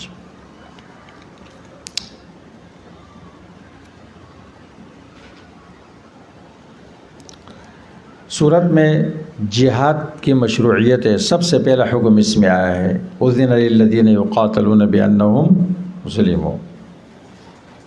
شاعر عبادات کو دشمنوں کے زیادتی سے محفوظ کرنا، جہاد اس کا سبب ہے۔ ولولا دفع اللہ الناس بعضهم ببعض لہدمت صوامع وبیع وصلوات ومساجد یذکر فیہا اسم اللہ کثیرا۔ مکذبین کی تکذیب کے نمونے ہے اور ان کا انجام کیا ہے۔ دلوں کے اقسام کا بیان ہے، 3 قسم کا دل اس میں بیان کیے گئے ہیں، القلب المریض والذین فی قلوبہم مرض، القاسی والقاسیۃ قلوبہم، اور المخبت وبشر المخبتین، یہ 3 قسم کے دل ہیں۔ اس بات کا بیان ہے کہ کافر ہمیشہ شک میں ہوتے ہیں، شک ان سے کبھی جدا نہیں ہوتا ہے۔ وَلَا يَزَالُ الَّذِينَ كَفَرُوا فِي مِرْيَةٍ مِّنْهُ، ہمیشہ شک میں ہوتے ہیں۔ ہجرت فی سبیل اللہ، اللہ کے دین کی نصرت کے لیے ہجرت کی فضیلت کا بیان۔ والذین ہاجروا فی اللہ لیرزقنہم اللہ رزقا حسنا، رزق فی الدنیا اور رزق فی الآخرہ۔ کافروں پر حجت بیان کی گئی ہے مثال بیان کرنے کے ساتھ، آخر میں مثال بیان کی گئی۔ اس طرح صورت میں اس بات کا بیان ہے کہ تمام کائنات اللہ کے منقاد ہے۔ وَلِلَّهِ يَسْجُدُ مَن فِي السَّمَاوَاتِ، لیکن خاص طور پر اس میں سورج، چاند، الشمس والقمر والنجوم والدواب، اس کو ذکر کیا گیا ہے۔ کیوں؟ اس لیے کہ ان کی عبادت کی گئی۔ تو اللہ نے یہ بتا دیا کہ جن ستاروں کی اور جس چاند اور سورج کی اور جن جانوروں کی تم عبادت کرتے ہو وہ سب مخلوق ہے، مربوب ہے، اللہ ان کا مربی اور خالق ہے، اور وہ خود اللہ کے سامنے منقاد ہے۔ حج کا اعلان کیا ابراہیم علیہ السلام نے، تو اللہ نے جواب میں کہا آپ اعلان کریں یأتوک رجالا، لوگ پیادہ آئیں گے، اور وعلی کل ضامر، اونٹ پر سوار ہو کے آئیں گے۔ پیادہ کو پہلے ذکر کیا دلجوئی کے لیے کہ ایسا نہیں کہ سواروں کو ان پر فضیلت نہیں ہے، ان کی زیادہ فضیلت ہے، یہ تکلیف برداشت کر رہا ہے۔ یأتوک رجالا، پیادہ، ابھی تو پیادہ کے کوئی سسٹم نہیں ہے نا، اس لیے تو مہنگا ہے۔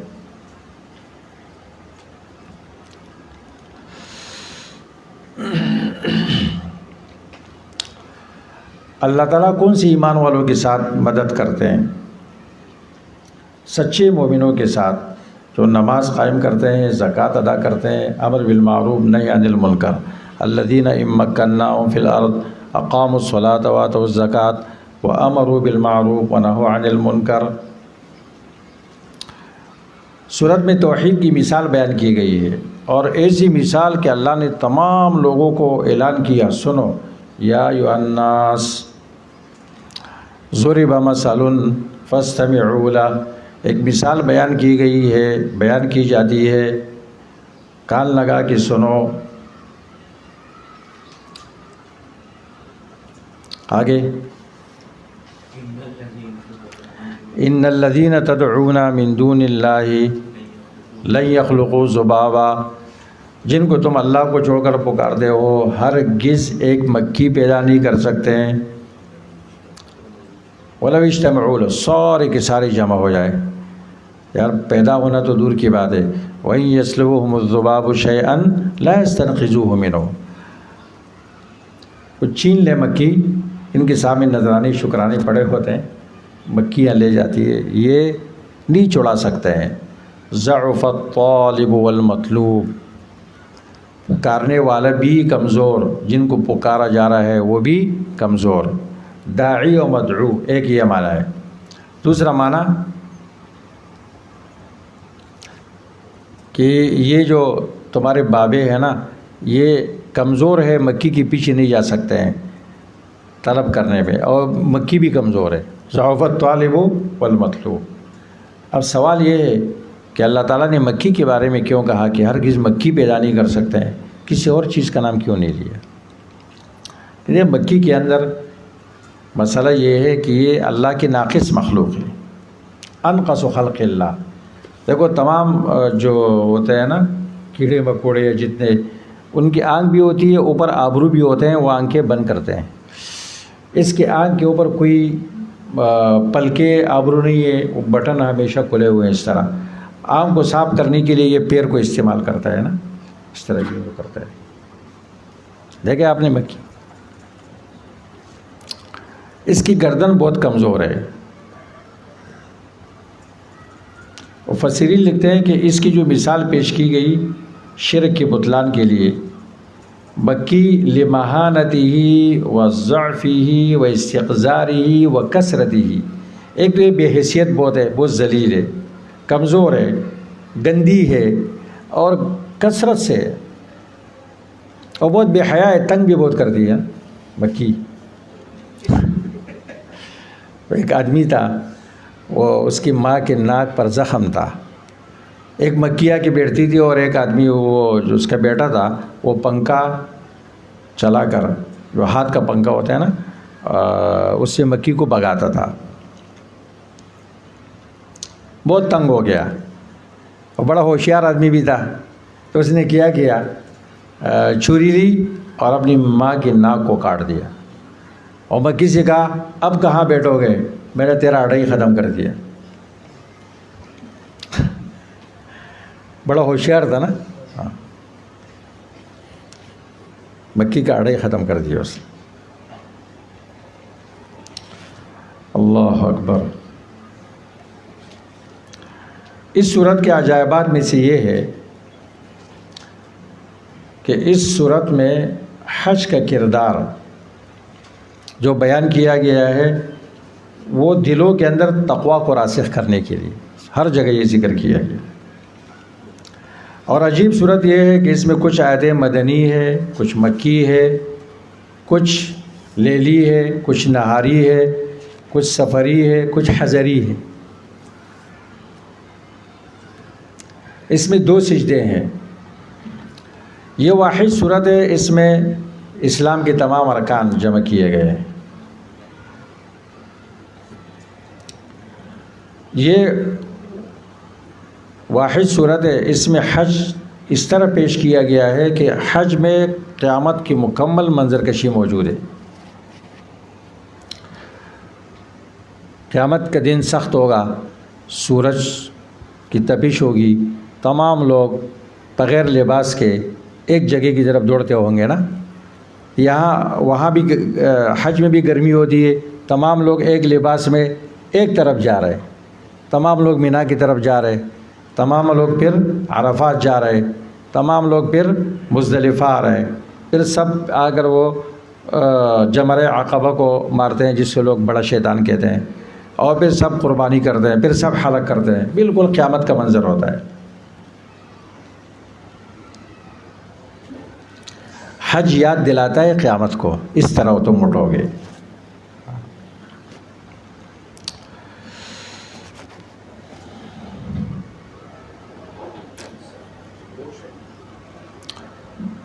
جب لوگ آتے ہیں مزدلفہ میں تو بڑے تھکے ہوئے ہوتے ہیں، لیکن جب صبح مؤذن کی اذان ہوتی ہے، اچھا عرفات میں وقوف، پھر سارا رات جو ہے نا پیادہ آتے ہیں تو سفر، تھکے ہوئے ہوتے ہیں، سو جاتے ہیں. لیکن جب صبح کی اذان ہوگی نا سب اٹھتے ہیں، کیونکہ اب نماز پڑھ کر کنگریاں لے کر جاتے ہیں. یہی قیامت کے دن بھی ہوگا. بہت تھکے ہوئے ہوں گے، قبروں سے اٹھیں گے سیدھا. یومئذ یتبعون الداعی لا عوج لہ.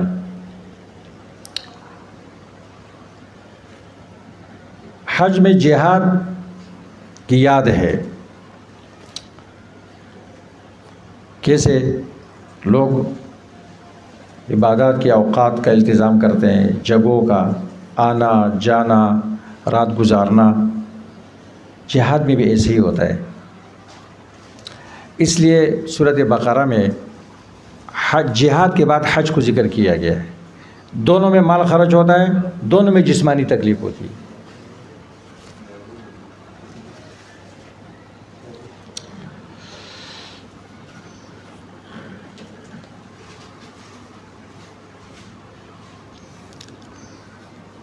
جی ٹائم دیکھو. ہاں 2 صورتیں اور پڑھ سکتے ہیں انشاءاللہ. مالو برا کا لوگوں نے. اچھا باقی آپ لوگ بھی بتاؤ نا، حج میں اور کیا ہے، آپ لوگ بھی تدبر کرو.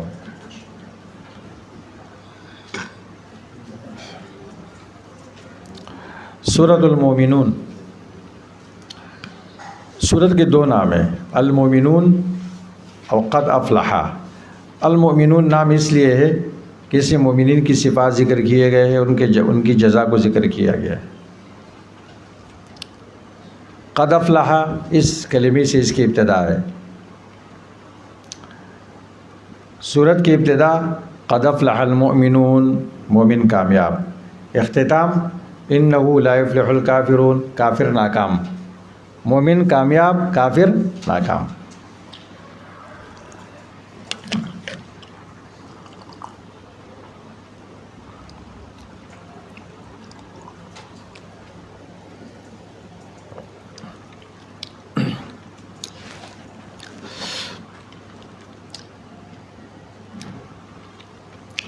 سورت کی ابتدا کی گئی انسان کی تخلیق کی ابتدا، وَلَقَدْ خَلَقْنَا الْإِنسَانَ مِنْ صُلَالَةٍ مِّن طِينٍ، اور اختتام کیا گیا تخلیق کی مقصد پر، أَفَحَسِبْتُمْ أَنَّمَا خَلَقْنَاكُمْ عَبَثًا، یہ بتانے کے لیے کہ انسان کی پیدائش کی حکمت وہ کیا ہے، ایمان، عمل صالح، عبادت، اور انسان اس وقت فلاح نہیں پا سکتا ہے جب ان صفات سے متصف نہ ہو جو ایمان والوں کے بیان کیے گئے شروع میں 7 اوصاف ایمان والوں۔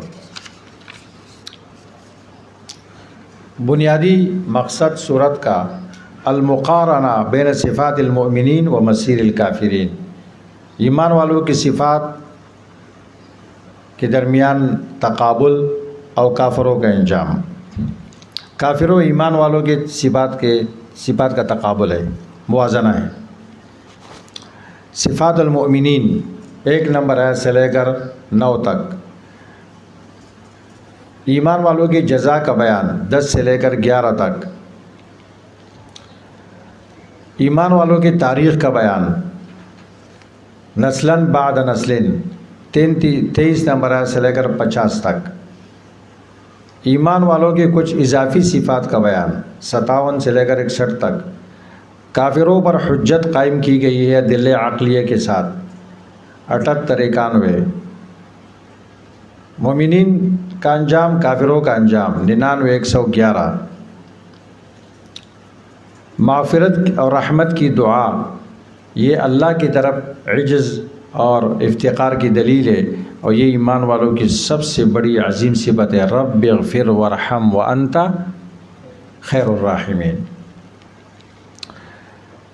فردوس، جنت الفردوس، اس کا ذکر قرآن میں صرف 2 صورتوں میں آیا ہے، سورۃ کہف میں اور سورۃ مومنون میں۔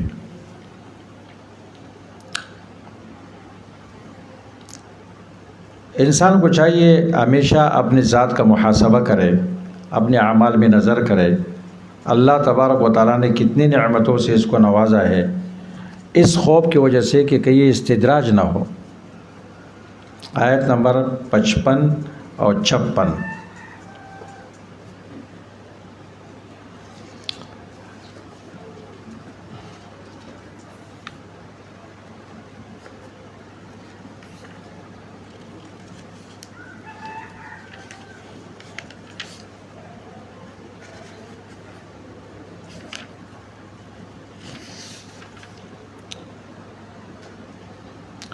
وَلَقَدْ أَخَذْنَاهُمْ بِالْعَذَابِ فَمَا اسْتَكَانُوا لِرَبِّهِمْ وَمَا يَتَضَرَّعُونَ حَتَّى إِذَا فَتَحْنَا عَلَيْهِمْ بَابًا ذَا عَذَابٍ شَدِيدٍ إِذَا هُمْ فِيهِ مُبْلِسُونَ۔ اس سے پہلے اس بات کا ذکر ہے، لَلَجُّوا فِي طُغْيَانِهِمْ یعمہون، ان آیتوں میں ذکر ہے اس کا۔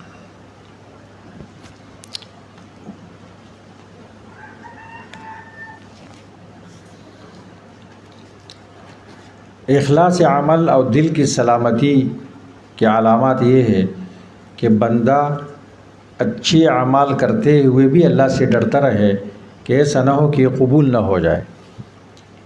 60 نمبر آیت، یہ آیتیں ہیں۔ والذین یؤتون ما آتوا وقلوبهم وجلة أنهم إلى ربهم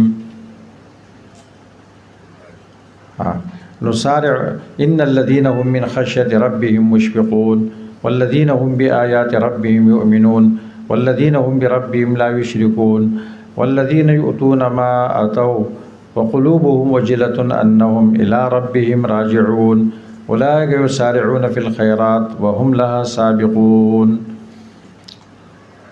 ولا نكلف نفسا إلا وسعها ولدينا كتاب ينطق بالحق وهم لا يظلمون۔ عائشہ رضی اللہ تعالیٰ عنہ نے اللہ کے رسول سے سوال کیا ان آیتوں کے متعلق، یہ کن کے متعلق یہ آیت ہے؟ کہنے لگی یا رسول اللہ اہم الذین یذنبون وہم مشفقون، اس سے وہ لوگ مراد ہے جو گناہ کرتے ہیں اور ڈرتے ہیں۔ فقال اللہ، آپ نے فرمایا نہیں، بل ہم الذین یصلون وہم مشفقون، یہ وہ لوگ ہیں نماز پڑھیں گے اور پھر بھی ڈرتے ہوں گے، ویصومون وہم مشفقون، روزہ رکھیں گے اور پھر بھی ڈریں گے، ویتصدقون وہم مشفقون، اور روزہ رکھیں گے، صدقہ کریں گے اور پھر بھی ڈریں گے کہ اللہ یتقبل منہم، کہ کہیں ایسا نہ ہو کہ یہ قبول نہ کیا جائے۔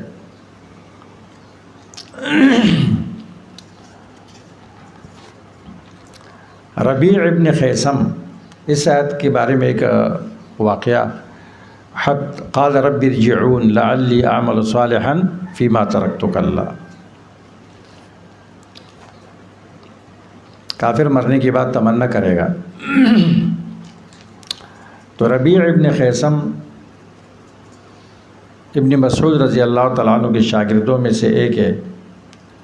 اس نے کیا کیا تھا؟ گھر میں قبر کھودی تھی۔ جب دل میں سختی باتیں اس قبر میں داخل ہو جاتے، اس میں لیٹ جاتے، تھوڑی دیر کے بعد پھر کہتے رب ارجعون رب ارجعون، گویا کہ میں مردہ ہوں اور نیچے سے میں پکار رہا ہوں، مجھے واپس کر دو، مجھے واپس کر دو، لعلی اعمل صالحا فیما ترکت کلا۔ پھر اپنے آپ سے کہتے یا ربیع قد ارجعت فاعمل صالحا، ربیع اٹھو نا، آپ تو لوٹا لیے گئے، اب نیک عمل کرو، قبل اللہ ترجع، پہلے اس سے کہ ایک دن ایسا آئے گا کہ پھر آپ واپس نہیں آ سکیں گے۔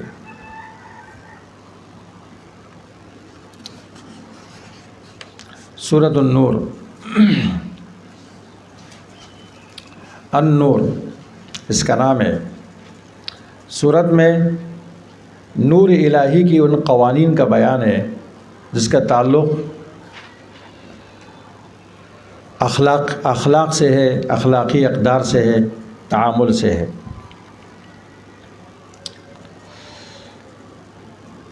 سورت کی فضیلت یہ ہے کہ اس میں ام المؤمنین عائشہ صدیقہ رضی اللہ عنہا کی برات کا بیان ہے۔ سورت کی ابتدا کی گئی ہے ان لوگوں کی سزا کے بیان سے جو اللہ کے حکم کی مخالفت کرتے ہیں زنا کے حرمت میں۔ الزانیۃ والزانی فاجلدوا کل واحد منہما مئۃ جلدۃ ولا تأخذکم بہما رأفۃ فی دین اللہ ان کنتم تؤمنون باللہ والیوم الآخر ولیشہد عذابہما طائفۃ من المؤمنین۔ سورت کا اختتام ان لوگوں کی سزا کے بیان سے ہوئی ہے جو اللہ کے رسول کے حکم کی مخالفت کرتے ہیں اور گستاخی کرتے ہیں۔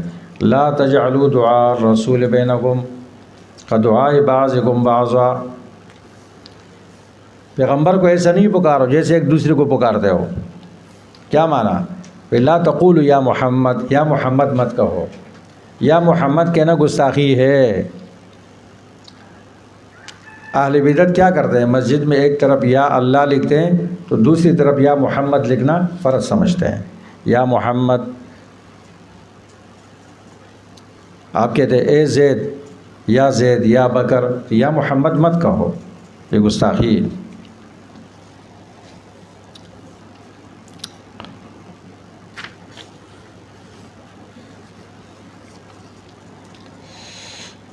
قد يعلم الله الذين يتسللون منكم لواذا فَلْيَحْذَرِ الَّذِينَ يُخَالِفُونَ عَنْ أَمْرِهِ أَن تُصِيبَهُمْ فِتْنَةٌ أَوْ يُصِيبَهُمْ عَذَابٌ أَلِيمٌ۔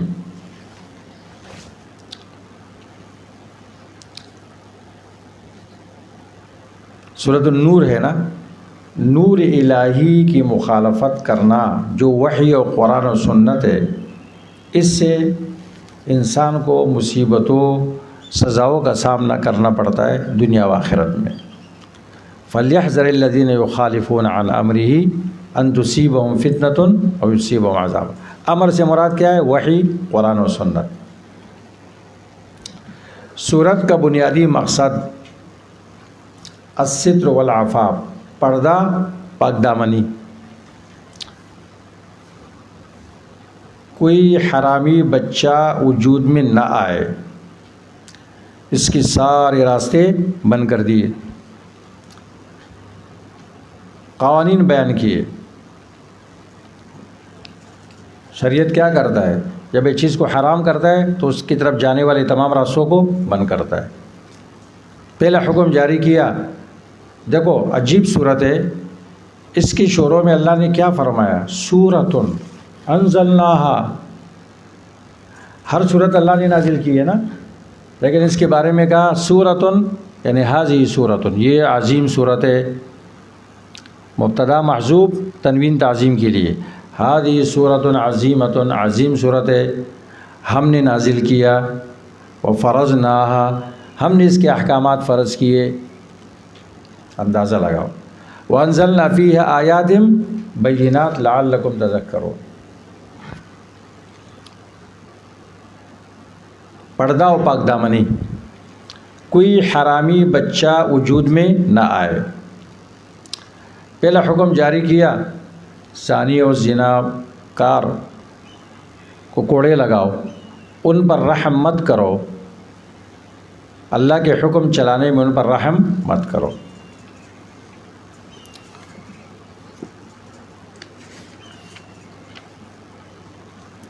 نمبر 2، والذین یرمون المحصنات ثم لم یأتوا بأربعة شہداء فاجلدوہم 80 جلدۃ ولا تقبلوا لهم شہادۃ ابدا۔ پاک دامن عورتوں پر کوئی تہمت لگاتے ہیں، 4 گواہ نہیں لا سکتے، تہمت لگانے والے پہ حد قذف جاری کرو، 80 کوڑے۔ شوہر بیوی کو متہم کرتا ہے، گواہ نہیں ہے، تو ان کے لیے لعان کا مسئلہ۔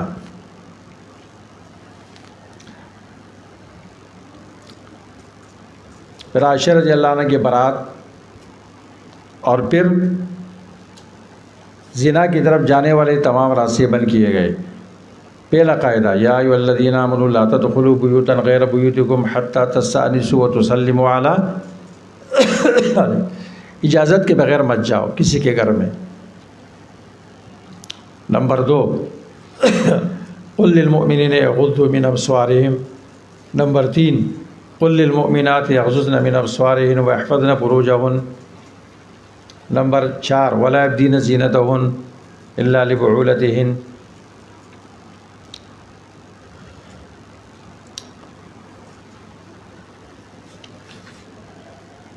ولا یضربن بارجلہن لیعلم ما یخفین من زینتہن، 5۔ اور نمبر 6، وانکحوا الایام منکم والصالحین من عبادکم وامائکم۔ اور نمبر 7، ولا تکرہوا فتیاتکم علی البغاء۔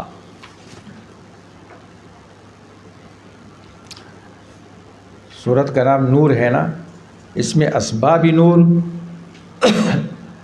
اماکنی نور، موانع نور۔ نور کے اسباب کیا ہے، اس کے مقامات کون سے، نور کہاں سے ملتا ہے، اور اس کے موانع کیا ہے، یہ صورت میں بیان کیے گئے۔ زنا کی حرمت اور پاک دامن عورتوں پر تہمت معاشرے کو پاک کرنے کے لیے۔ عائشہ رضی اللہ عنہ کی برات، معاشرے کو فاحشہ سے پاک کرنا اور فاحشہ کی باتیں پھیلانا۔ ان الذین یحبون ان تشیع الفاحشہ فی الذین آمنوا لہم عذاب علیم۔ جو یہ پسند کرتے ہیں کہ بے حیائی کی باتیں پھیلائے، ان کے لیے دردناک عذاب ہے، اور جو کرتے ہیں، اللہ اکبر۔ اس لیے سوشل میڈیا پر جو لوگ غلط تصویریں، غلط چیزیں شائع کرتے ہیں، یہ بھی اس میں آتے ہیں۔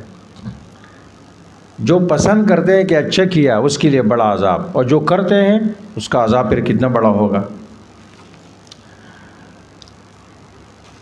مردوں کو عورتوں کو نگاہ پس کرنے کا حکم ہے 31 میں۔ زینت کے اعضاء کو ظاہر کرنا اس سے منع کیا گیا مگر محارم کے سامنے۔ لڑکے اور لڑکیوں کو نکاح کی ترغیب دی گئی اگرچہ وہ فقیر کیوں نہ ہو۔ وَأَنكِحُوا الْأَيَامَ مِنكُمْ وَالصَّالِحِينَ مِنْ عِبَادِكُمْ وَإِمَائِكُمْ إِنْ يَكُونُوا فُقَرَاءَ يُغْنِهِمُ اللَّهُ مِنْ فَضْلِهِ۔ شادی کرو، غربت ختم ہو جائے گی۔ اور اب لوگ کیا کہتے ہیں؟ اپنے پیروں پر کھڑا ہو جائے تب شادی کرے گا۔ استئذان کے آداب کا بیان ہے، آیت نمبر 58-59۔ شیطان کی تابعداری سے منع کیا گیا ہے۔ معاشرے کی اصلاح اس کی ابتدا اللہ کے گھروں سے ہوگی۔ فی بیوت اذن اللہ ان ترفع، اس میں عبادت، اور عبادت کے اندر اہم نماز ہے۔ فی بیوت اذن اللہ ان ترفع ویذکر فیہا اسمہ یسبح لہ فیہا بالغدو والآصال۔ ضیافت کے آداب ہے سورت کے آخر میں 61 نمبر آیت میں۔ استخلاف فی الارض، تمکین فی الارض، اس کا بیان ہے، اس کے اسباب ہے۔ وعد اللہ الذین آمنوا وعملوا الصالحات منکم لیستخلفنکم فی الارض کما استخلف الذین من قبلہم۔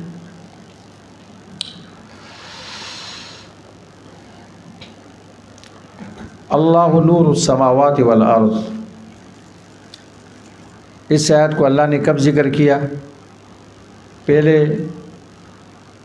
حکم دیا مردوں کو نگاہ پس رکھو، عورتوں کو حکم دیا نگاہ پس رکھو، پھر کہا اللہ نور السماوات والارض، یہ بتانے کے لیے کہ اللہ کا نور اور اللہ کی بصیرت اس شخص کو حاصل ہوتی ہے جو کیا کرے؟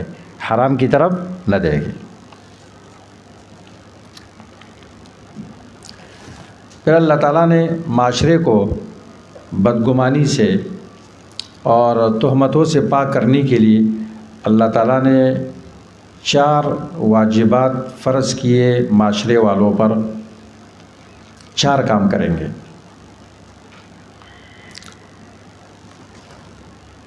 وہ افواہیں جو عزتوں کے ساتھ تعلق رکھتی ہے۔ سب سے پہلی بات یہ ہے کہ آپ حسن ظن رکھیں گے کہ نہیں، اس طرح نہیں۔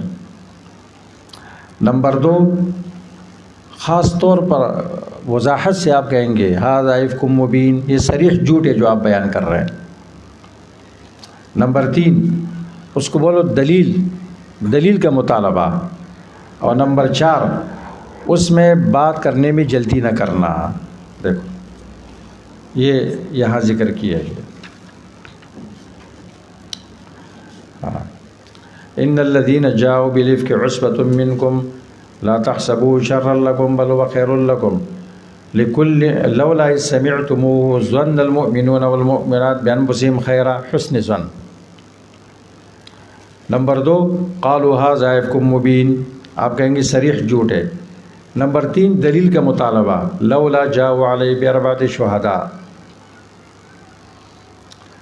اور نمبر 4، زبانوں پر اس کو نہ لینا، استلقونه بألسنتکم وتقولون بأفواهکم ما لیس لکم به علم وتحسبونه هینا وهو عند اللہ عظیم۔ معمولی بات نہیں ہے، یہ 4 واجبات ہیں۔ اور ابھی لوگ ان کی دلچسپی اس میں کیا ہوا تھا اس کو لے کر تیسرا، چوتھا، 5واں پھیلایا جا رہا ہے۔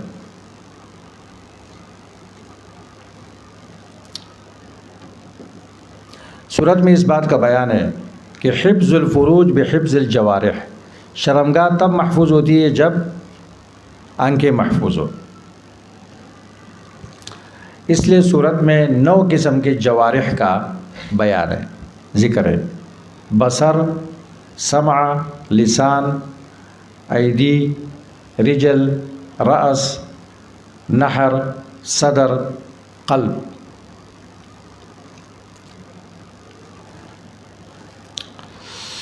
اب 2 اور باتیں سمجھنی ہے پھر بس۔ ایک بات یہ ہے کہ الزانیۃ والزانی فاجلدوا کل واحد منہما مئۃ، الزانی لا ينکح الا زان او مشرک، اس آیت کو سمجھنا ہے۔ زنا و شرک کو یہاں ملایا گیا ہے۔ زانی مرد کا میلان زانیہ عورت کی طرف ہوتا ہے، زانیہ کا زانی کی طرف، مشرک کا مشرک کی طرف، مشرکہ کا مشرک کی طرف۔ لا ينکحها الا زان او مشرک۔ یہ کیوں؟ شرک و زنا میں ایک جوڑ ہے، شرک و زنا میں ایک جوڑ ہے۔ کیا جوڑ ہے؟ دونوں ایک برائی کے اندر مبتلا ہے، دونوں ایک حق ضائع کرتے ہیں۔ مشرک اللہ کے حق میں غیر کو شریک کرتا ہے، اور زانیہ عورت شوہر کے حق میں غیر کو شریک کرتا ہے، شریک کرتی ہے۔ دونوں قابل معافی نہیں ہیں۔ اللہ کے ہاں مشرک قابل معافی نہیں ہے، اور شوہر کے ہاں بیوی قابل معافی نہیں ہے جو شرک کرتی ہے اس کے حق میں۔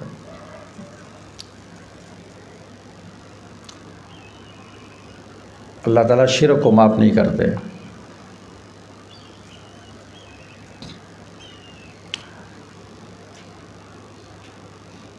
اگر کسی انسان کی بیوی بہت بڑا جرم کرتی ہے، مال کو نقصان پہنچاتی ہے، مالی نقصان یا اخلاق، شوہر کچھ نہیں بولے گا، اس کو معاف کر سکتا ہے اس کو۔ لیکن وہ اگر شوہر کے حق میں غیر کو شریک کرتا ہے، شوہر کا محبوب انسان کیوں نہ ہو، اس کا باپ ہو، اس کا بھائیو ہو، اس کا استاد ہو، اس کا پیر ہو،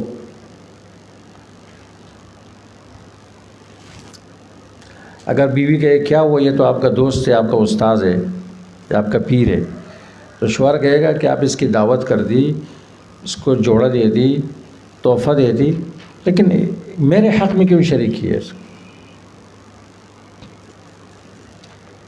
اس طرح ایک شخص انبیاء اولیاء سے محبت کرتا ہے، اللہ تعالیٰ اس سے خوش ہوتے ہیں، ٹھیک ہے، لیکن ایک شخص کیا کرتا ہے، اللہ کے نبی کو اللہ کے ساتھ شریک کرتا ہے، ولی کو شریک کرتا ہے، کہتا ہے یا اللہ یہ تو آپ کا نبی ہے نا، کیا ہوا؟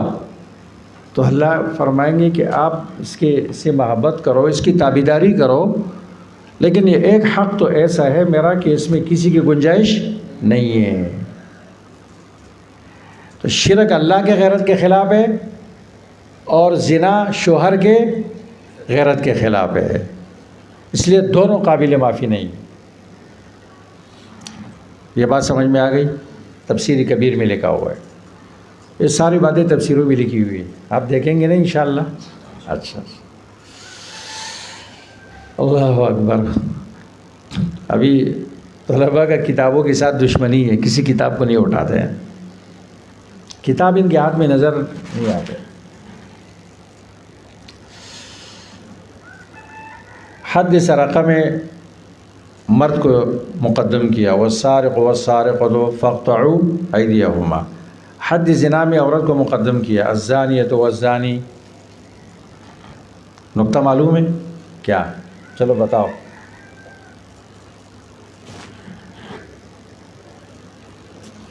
سرقہ میں قوت چاہیے ہوتا ہے، ضروریت، وہ عورت میں کم ہے۔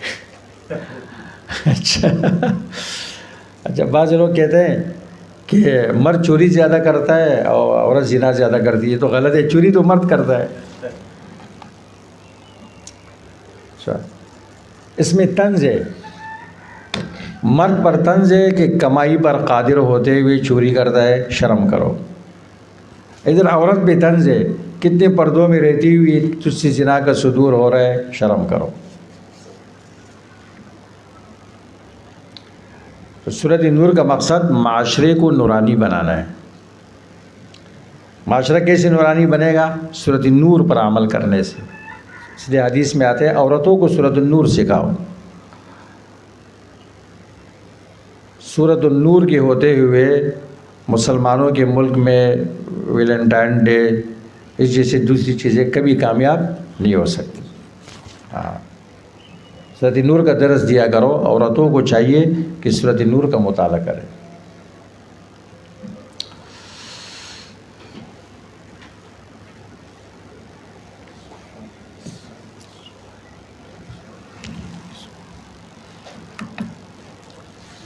ورونه دوايي را شو نن داسې تکلیف ونه یې نو غل خبره برابر Ustaz, پورا پہ کرو.